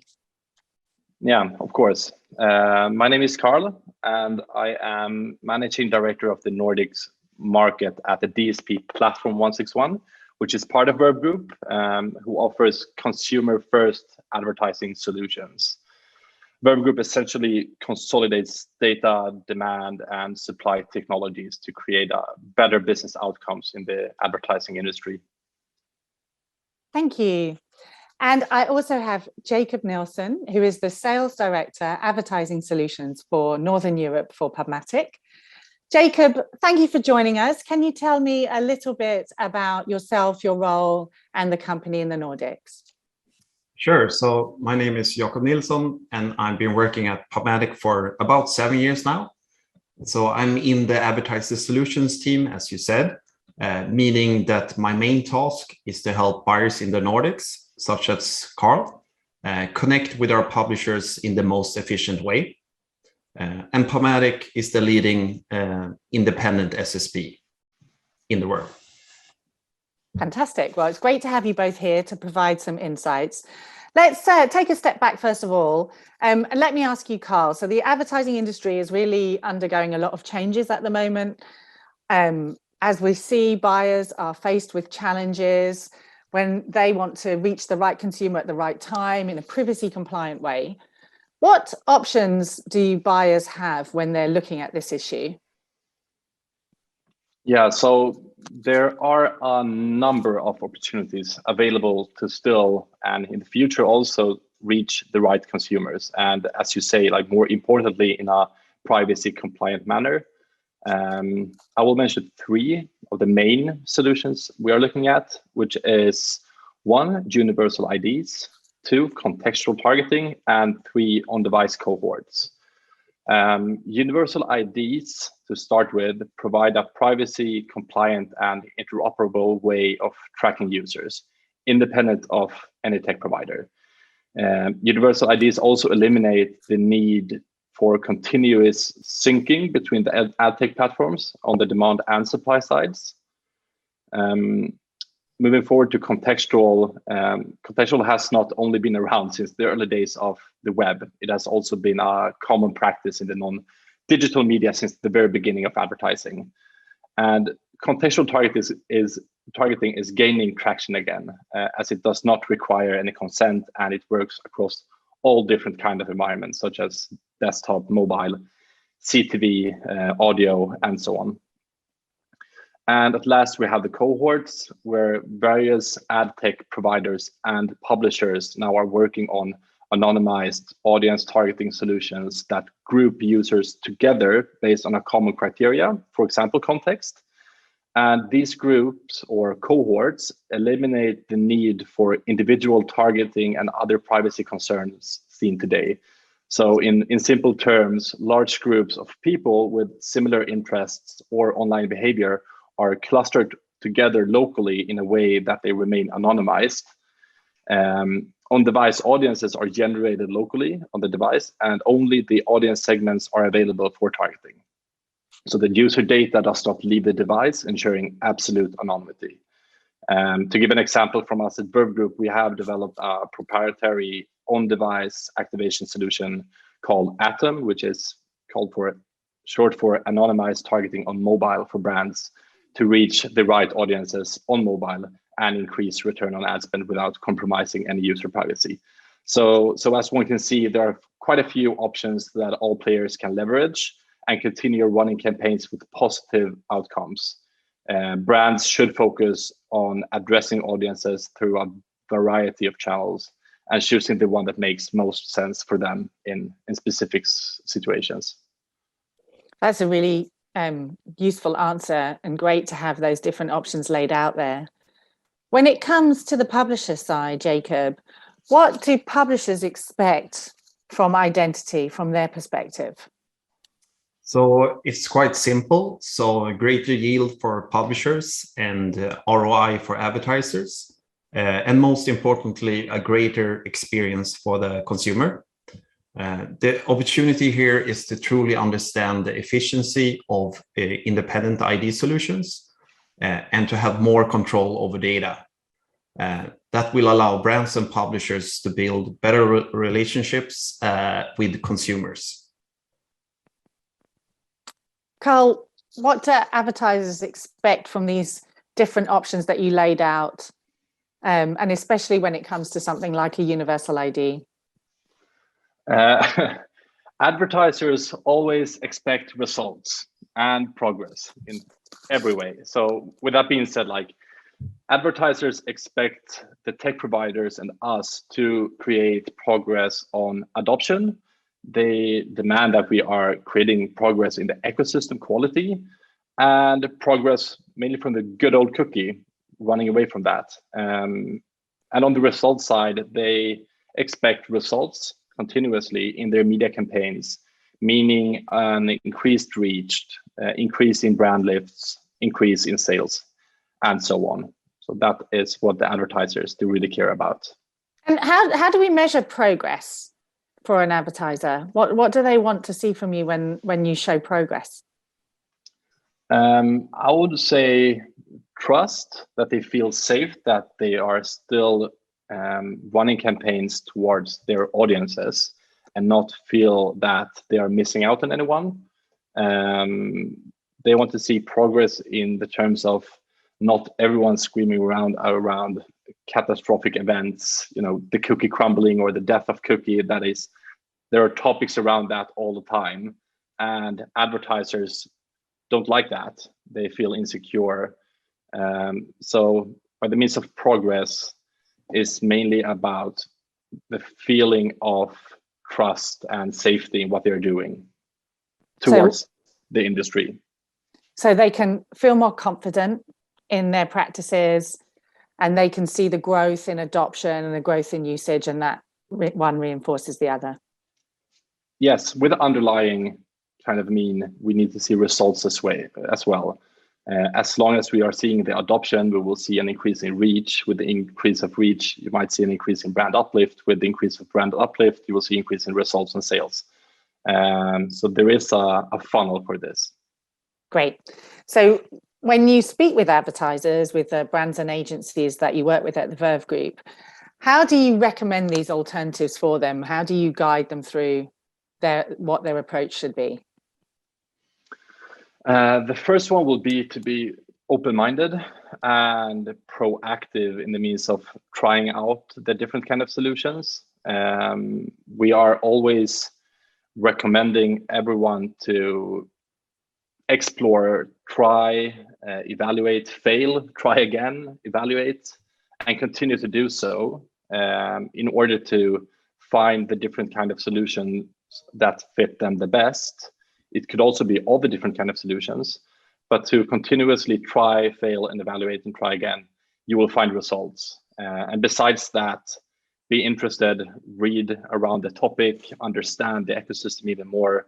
We are doing lots of educational sessions to help our advertisers be guided in this jungle of different kind of solutions and words. But to try, evaluate, and try again, that's the main message.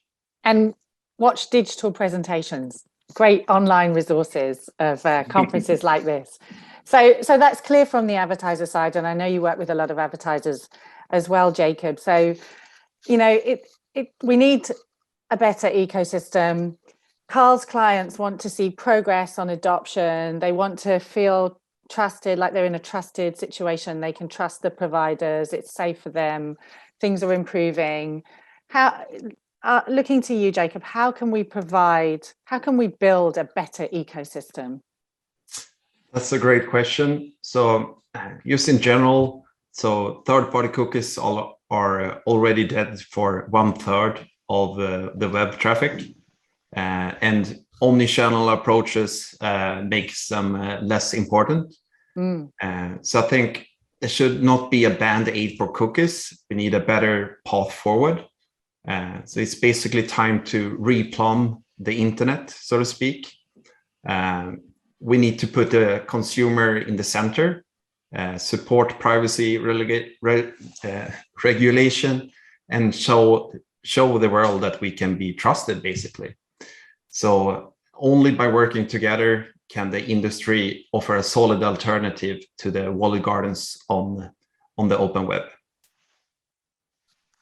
Okay, very clear. So if we dive now into the details, the specifics of this advertising campaign and the setup.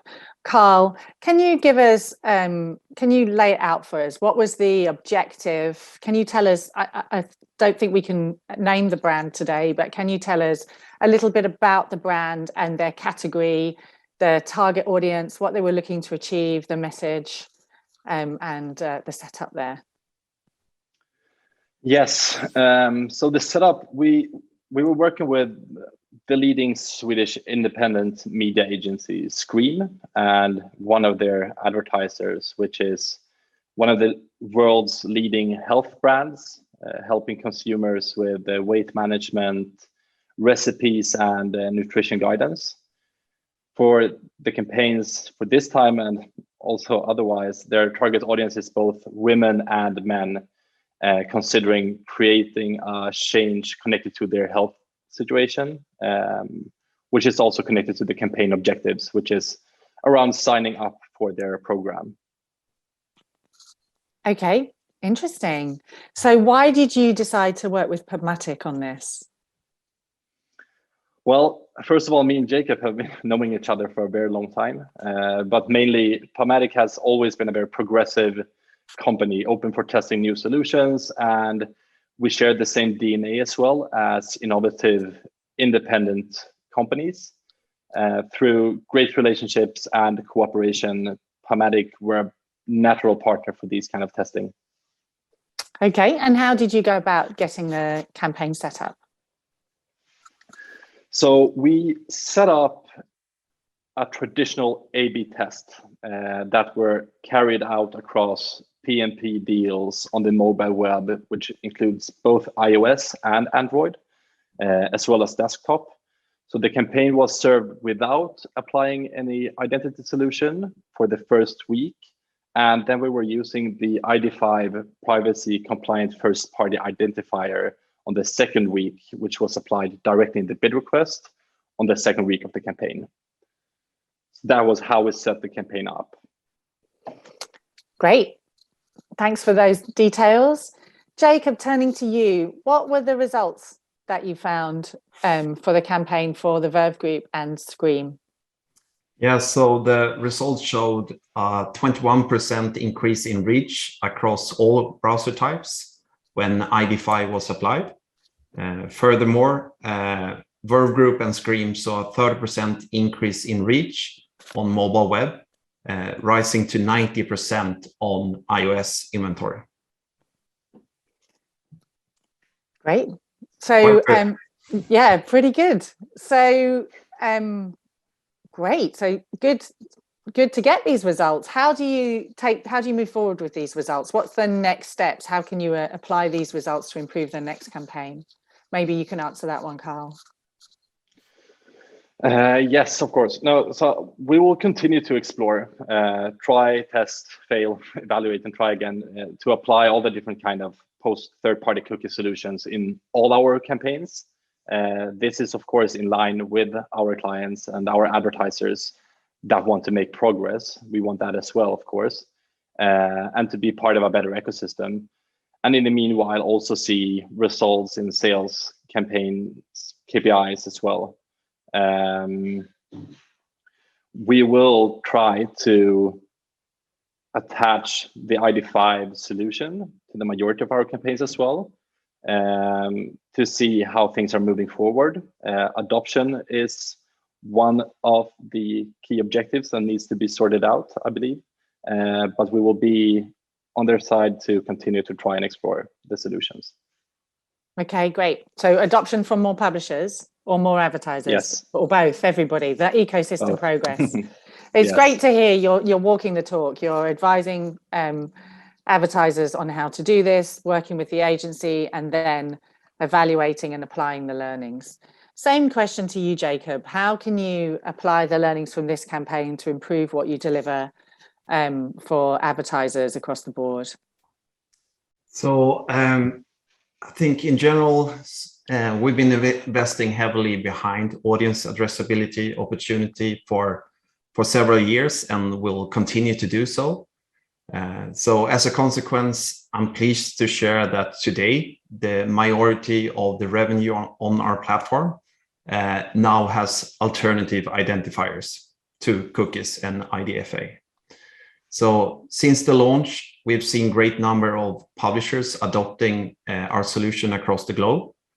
Both publishers and advertisers are now looking into SSPs to actively A/B test and determine the efficiency and scale of different ID approaches. So initial learnings have taught us that publishers and advertisers need to take a diverse approach that incorporates independent ID solutions, browser-based solutions, cross-publisher solutions, and contextual targeting. Doing so will spread the risk that uncertainty presents. Yeah, uncertainty can deliver inertia. So it's great to have these examples, these real life examples like you've shared with us here. And what about taking these learnings back to other markets, other regions at PubMatic? I think that was my answer on that question. Okay. So I took the wrong one. No problem. Do you want to go from the top, or do you want us just to edit this bit out? So I'm not sure what's best for you. I'm going to ask these two questions for you, and then they'll have the material on with our marketing team and they can edit it as they see. Okay. So I think the first questions you said was regarding the screen case, right? Yeah. So let me ask it, and then so I'm going to ask, what are the next steps that you've learned from what can you apply from you that you've learned from this specific campaign to benefit the next campaign with PubMatic? And then the next question is, how can you apply that to other markets with PubMatic? So when some Americans are watching, they can learn from this too. Yeah. Okay, so I'm about to ask the question again. Okay, and turning now to you, Jacob. What are the next steps for you at PubMatic, having taken the learnings from this campaign, here with the Verve Group, to apply these learnings for the next campaign? So I think one thing we have done at PubMatic is, of course, to share the results with the greater team and our offices in other countries. But in general, buyers have been looking at more proof of concept of different identifiers. And here we have a local case that really proved that we can address a big part of the internet that we can't do with traditional cookies. So many agencies are really interested in the results, and we're out right now presenting this case and others. Great. And in addition to that, I'm sure there's learnings that other markets can benefit from, other regions with PubMatic, since you're a very large global player. How do you use these kind of learnings to inform activity in other regions? So we've been investing heavily behind the audience addressability opportunity for several years and continue to do so. As a consequence, I'm pleased to share that today, the majority of our revenue on our platform now has alternative identifiers to cookies and IDFA. Since the launch, we've seen a great number of publishers adopting our solution across the globe. Both publishers and advertisers are now looking to SSPs to actively A/B test and determine the efficiency and scale of different ID approaches. So the initial learnings have taught us that publishers and advertisers need to take a diverse approach that incorporates independent ID solutions, browser-based solutions, cross-publisher solutions, and contextual targeting. So doing so will spread the risk that uncertainty presents. Jacob, was there any details in the case study that surprised you? Basically, during week 2, we saw less competition on the Chrome browsers. So the reach in Chrome was decreasing, but I think that was basically because Carl and his team hit the budget cap, and they could find, more efficient impressions on Safari and other browsers. So that's one big takeaway for buyers as well, that there's a lot of competition on the Chrome browser. Maybe they can find more efficient impressions on Safari and other browsers. So that's something that really caught my eye. That's really useful. So really looking into the details to drive efficiency and effectiveness for the advertiser and efficient reach. It's clear the more you drill into the detail, the more we can find these learnings and share them and keep progressing the ecosystem, to Carl's point earlier. It's really clear the way that you guys have explained it. So thank you very much. It's clear there was a great collaboration between the companies. It's very informative to hear about the A/B testing with PubMatic, and also those results, a 21% increase across browser types when ID5 ID was applied. And that was tested through the framework that you guys have developed. So really useful for other markets. The 90% increase on iOS inventory, I'm sure there's definitely a lot that we can all learn from that as well. And just great to hear that it delivered for the advertiser and the agencies as well. So really good to hear these new generation practices in the wild, and see how we can keep evolving, and to your point, Carl, keep delivering, keep showing progress, keep enforcing trust, and working with more people to evaluate and understand and develop a better framework. And the more we can share details like this, the more companies can lean in and really start to explore the boundaries of what's possible with next generation ID. So look, gentlemen, thank you so much for thank you very much. Coming on. Yeah, you're really welcome. It's been really lovely to do this virtually. I really hope that it was useful for everybody watching, and thank you very much. We look forward to, hope to see you both in real life again soon. Thanks a lot.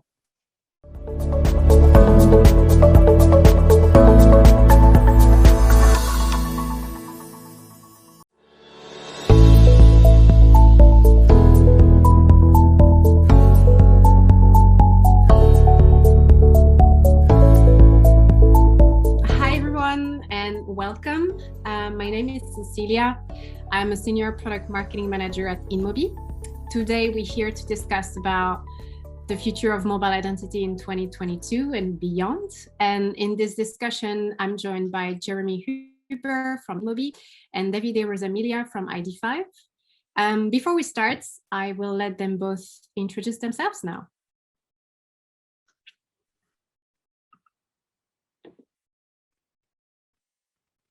Davide, did you want to go first? Oh, sorry, I was letting you go first. Hey everyone, I'm Davide Rosamilia, product director at ID5, and very passionate about identity. Yeah, I think we can leave it there. Okay. Hi, Jeremy Huber. I lead our audience intelligence team at InMobi here in North America. So oversee everything from our data initiatives here, our insights that are derived from that data. We have Pulse market research that we also collect a lot of data and do market research here in North America, as well as our audiences for media activation. Right. Thank you both. Let's dive right into it. So to start this conversation, I think it's important to take a moment to understand the current state of identity and addressability in mobile.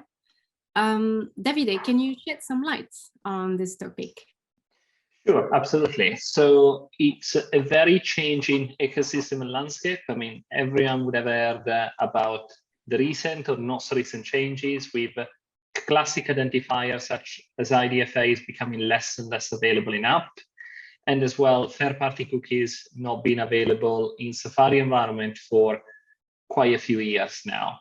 This is making more and more difficult for brands to target and reach their audience, and with additional changes such as IP obfuscation, private relay, etc., the road ahead for this identifier is quite uphill.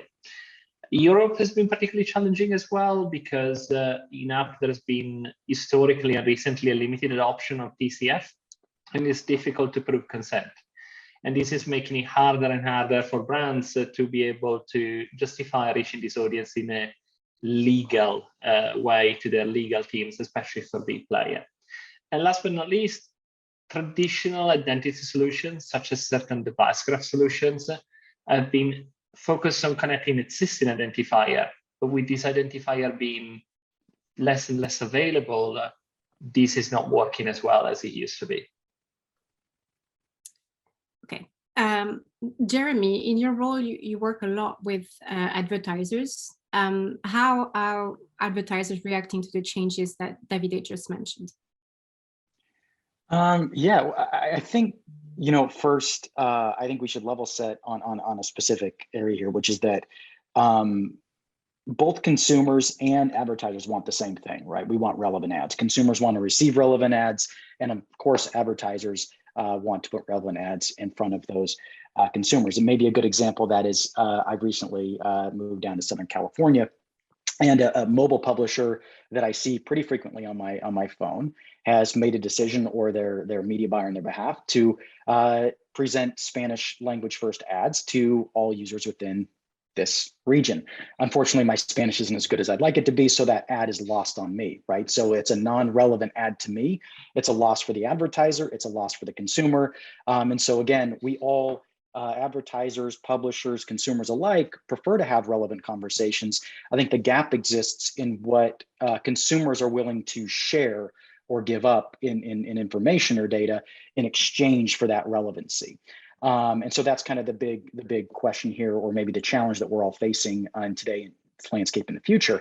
What we're finding is that advertisers and partners like ourselves are really organizing consumers into two groups: the addressable and the non-addressable.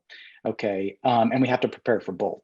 And advertisers are doing just that. On the addressable side, those costs are going up. It's a smaller group of consumers, and they're targetable, they're addressable, and you know a lot more about them. And so advertisers are paying more for those addressable audiences, and the costs on the non-addressable audiences, because you can still present ads to them, is coming down just a little bit.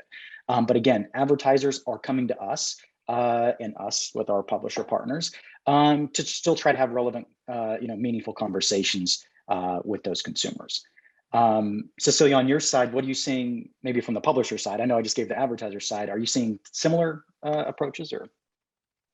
Yeah, but to piggyback, I think across the board, I think it's clear that there's, reacting to the changes, there's a clear difference how mobile publishers and app developers are reacting to these changes versus web-based publishers. Many mobile-first publishers remained quite unprepared for the changes when ATT got first released. I think there was a wait-and-see approach to assess what the impact would look like after much speculation on the post-IDFA world. But we see some publishers taking proactive steps at the moment to optimize their business, but the adoption of alternative solutions like universal IDs and so forth remaining quite low on the adoption. So what has been interesting to see, though, is the opt-in trends on the user side. We've seen many examples of publishers taking different approaches to the Apple ATT framework prompts. Some were testing the language, some were testing the design, some tested some pre-ATT native prompts. And all of that led to a pretty higher opt-in rates than what the industry originally predicted. So it's been quite a positive story on that end. And at the moment, across the InMobi exchange, we see 40%. So it's quite an interesting journey. But one point is that the privacy changes are definitely pushing publishers to think about the value that they're bringing to the customers in exchange of their data. So that's been quite interesting. So we talked about advertisers and publishers, but what about identity solutions? What will be their role in 2022 and beyond, according to you, Davide? I think the role of identity solution is kind of defined by what both of you guys said, which is, there is a need on one side of guidance and helping publishers and advertisers to understand how to tackle these changes in the way that is within their control.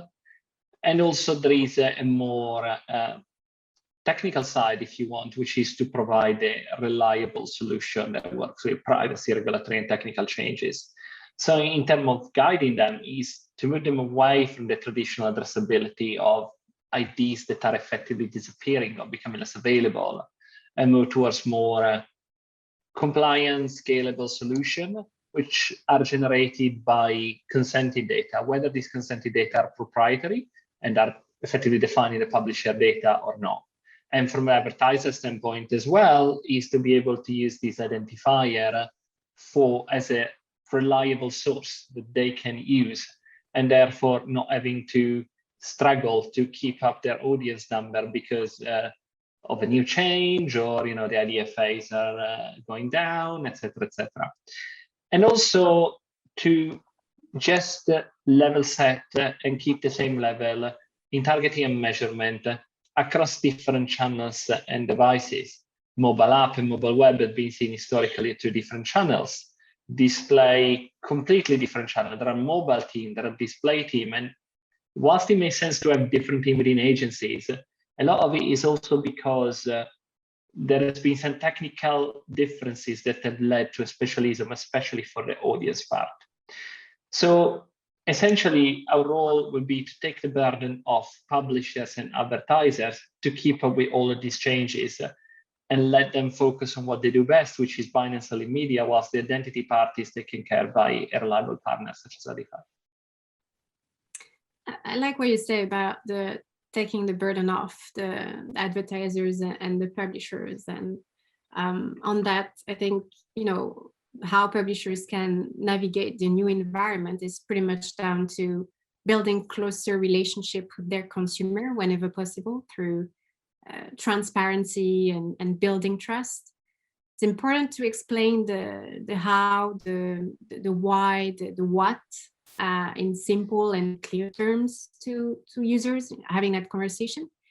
So yeah, having a first-party data strategy will ultimately allow publishers to gather as well different types of signals, because access to email IDs is not applicable to all categories of publishers, but those who have access to that should look to leverage their consented data through alternative identifiers to tap into that omni-channel demand and increase the value of in their inventory. So yeah, a suggestion is definitely working with multiple alternative identifiers to maximize that addressability. There are solutions out there like Unified from InMobi that can help publishers to make that transition by helping them to integrate with multiple ID solutions through one point of integration. So that's definitely one suggestion. And lastly, I think it's important to remember that obviously first-party data is not about email only. So publishers should definitely invest in alternative options to monetize, such as cohorts or contextual targeting or on-device targeting technology, which essentially is a privacy compliant solutions where the data doesn't leave the device. I think the key here is testing. So definitely testing. Curious to hear your thoughts on this, Jeremy. Yeah, again, the more that we talk, the more it just confirms how aligned publishers and advertisers are, right? In that what you're saying on a publisher side is true on the advertiser side, which is we're all advertisers, partners on their behalf, publishers, permissibly sourced opted-in data is where the world's heading, right? And publishers are going to be able to get permissibly sourced data on some consumers, not always the same consumers that advertisers are, right? And so what also stays true is we're going to need like a unified ID5 translation layers that can link permissibly sourced data from a publisher side, permissibly sourced data from an advertiser side, to again, link those two together and have those meaningful conversations. What we're seeing is just that, right? On the advertiser side, it's varying degrees, and it varies by vertical. But one thing that's pretty much in common across the board is that advertisers are becoming more invested and more involved in the world of addressability, right? This is something that's been talked about. It's top of mind. How do they react? First-party data acquisition, just like the publishers are doing. A lot of our, especially in the CPG space, building and heaving up their first-party data lakes. We're doing the same as a partner because it allows us to properly serve our advertising partners. So one is collecting that data. In fact, we actually have a solution that we have deployed to assist our advertising partners in their collection of first-party permissibly sourced opted-in data from their consumers. Again, all within that realm of building that first-party data lake. But capturing it is just the first step, right? And then you have to then have that ID graph translation layer.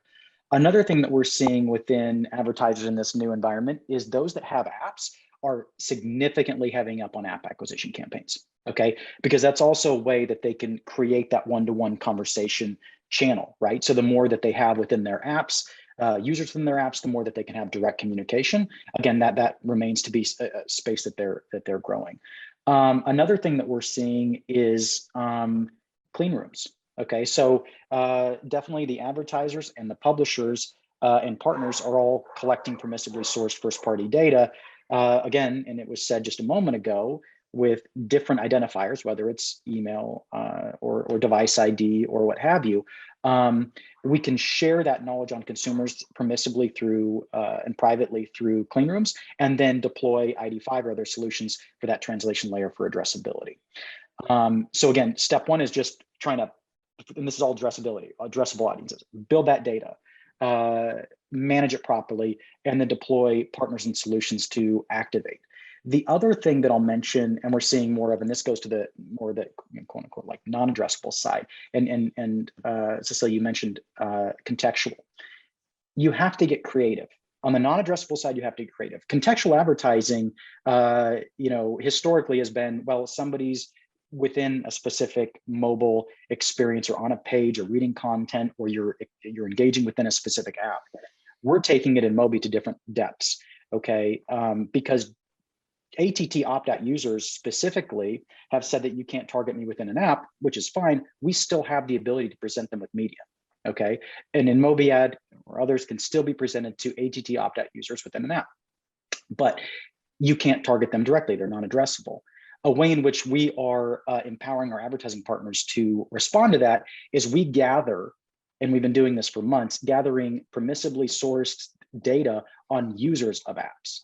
Okay, so we are surveying users of specific apps in the US and asking them questions around demographics and psychographics, what type of shopping you do, what type of products, are you pet owners? We gather the data at the app level at a statistically significant base that we can apply to all users of those apps. And we say, now on the non-addressable side, we gather over-indexing demographics or psychographics and bundle those together as app intelligent audiences to say, if you're looking to get your message in front of, say, an audience of pet owners, we have the addressable side, which they've told us they own pets, so we have data signals to indicate that. But also we can get them within an app experience, non-addressable, so not directly targetable, but put your ad in front of users using apps that we know over-index on being pet owners. So that's a different twist on contextual. Like when we present this to our partners, they say, oh, it's contextual advertising.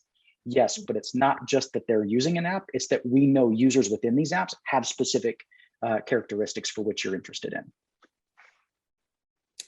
Very interesting. So that's the then, the now, and if we look at the future now, if we look forward, what does the road ahead look like from an identifier perspective, Davide? I mean, I think you guys summed very well all the needs of the industry, right? So the road ahead is very simply to just satisfy the needs, but how to do that? I think it will be a little bit of an hybrid role there. On one side, we would have to provide an identifier that can give peace of mind to everyone. So an identifier that is stable and reliable across different environments, remove distinction and make it easier to just reach addressable audience regardless of the medium, I touched upon it earlier, but why should we have an in-app audience and a mobile web audience, right? And sure, some publishers might have email, some advertisers might have email, and some of them might match. Chances are it's going to be very difficult to do ASK. So that's where identity solution can effectively help, right? And then, when we come out of the single device and we go across different devices, how do we connect the dots? How do we make sure that a sequential messaging of a brand is sequential across different devices, and not that you get the same message on 5 different interactions from 3 different devices, which is not particularly helpful because you might be at a different stage of the marketing funnel and the conversion. And so once you got this identifier, stable and reliable, getting adopted is a very important part, making sure that it's available to as many users as possible within the ad tech industry, and it's available for the majority of the users, but also is respecting the user privacy, right? So as identity provider, we're a little bit the gateway between advertisers and publisher or passing this consent, right? So for example, at ID5, every data that we collect is consented, and we respect the user privacy decisions, right? And we want to honor them. We want our partner to honor them as well, and make sure that in the overall ecosystem, the user choices are taken into consideration appropriately. Does that resonate with you, Jeremy, on the advertiser side? Yeah, again, absolutely, right. Again, just the theme here is obviously that, again, throughout aligned across publishers, advertiser, consumers. The future is what we've been saying, right? Addressable and non-addressable audiences. Addressable audiences are going to be built off first-party permissibly sourced data with transparency, where we are empowering consumers to decide how their data is used. And again, that's a publisher initiative, that's an advertiser initiative, that's a partner initiative. And again, we're all going to continue collecting data and using it in compliant ways. To Davide's point, how we do that and how those translation layers come together is also solvable, right? And that's why, to his point, like an ID5, you need to be able to do it as efficiently as possible. So you need to be able to look across different identifiers and engage in that way. And he's absolutely right. Being able to have the same conversation across different channels is critical. Also from a measurement standpoint, right? I mean, there are ways in which you want to engage in the frequency in which you want to engage with consumers, and you have to have some measurement practices deployed for that as well. So again, collection of data, transparency and empowerment for consumers of that data, segmenting addressable, non-addressable is the future. ID graph solutions are a must, whether you're a publisher, an advertiser, an advertising partner like we are. And again, lastly, we said it earlier, it all stems from that foundation of we're all philosophically aligned, that consumers want to experience relevant conversations and advertisers want to have those with them, and publishers on their behalf want to facilitate. So yeah, again, just all aligned across the board, and creativity is going to be key. And I love your point, Cecilia, about testing. With creativity, you have to test. Nothing's perfect here. And so we're going to have different solutions, get creative and test and see what's working best for consumers and advertisers alike. I think, you said something about the imperfect. So I think, the imperfect about finding the perfect. I think there's a real opportunity for the ad tech ecosystem to build better solutions for mobile, learn and involve publishers on that journey. So privacy restrictions will keep increasing. They're not going anywhere. So the road ahead is pretty clear for publishers and the ad tech ecosystem. It's about finding balance between honoring consumer privacy, scale, and ad revenue. Innovating and finding privacy compliant solutions that cater for the complexity of mobile. On that note, we are reaching time. I have one word to say, gracias.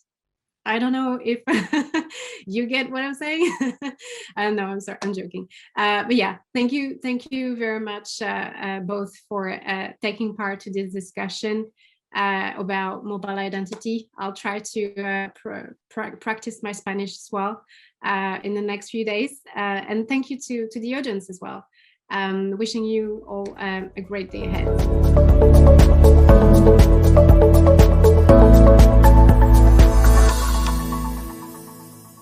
We are now coming to the end of this conference.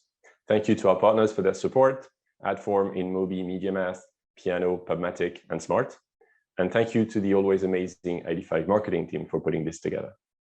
If you'd like to continue conversation, you can follow us on Twitter, on LinkedIn, or reach out directly via our website, id5.io. I hope we can continue the conversation in person at a conference very soon, or maybe at Identity 2023 in a year. In the meantime, and from all of us at ID5, thank you for watching, and we'll see you soon.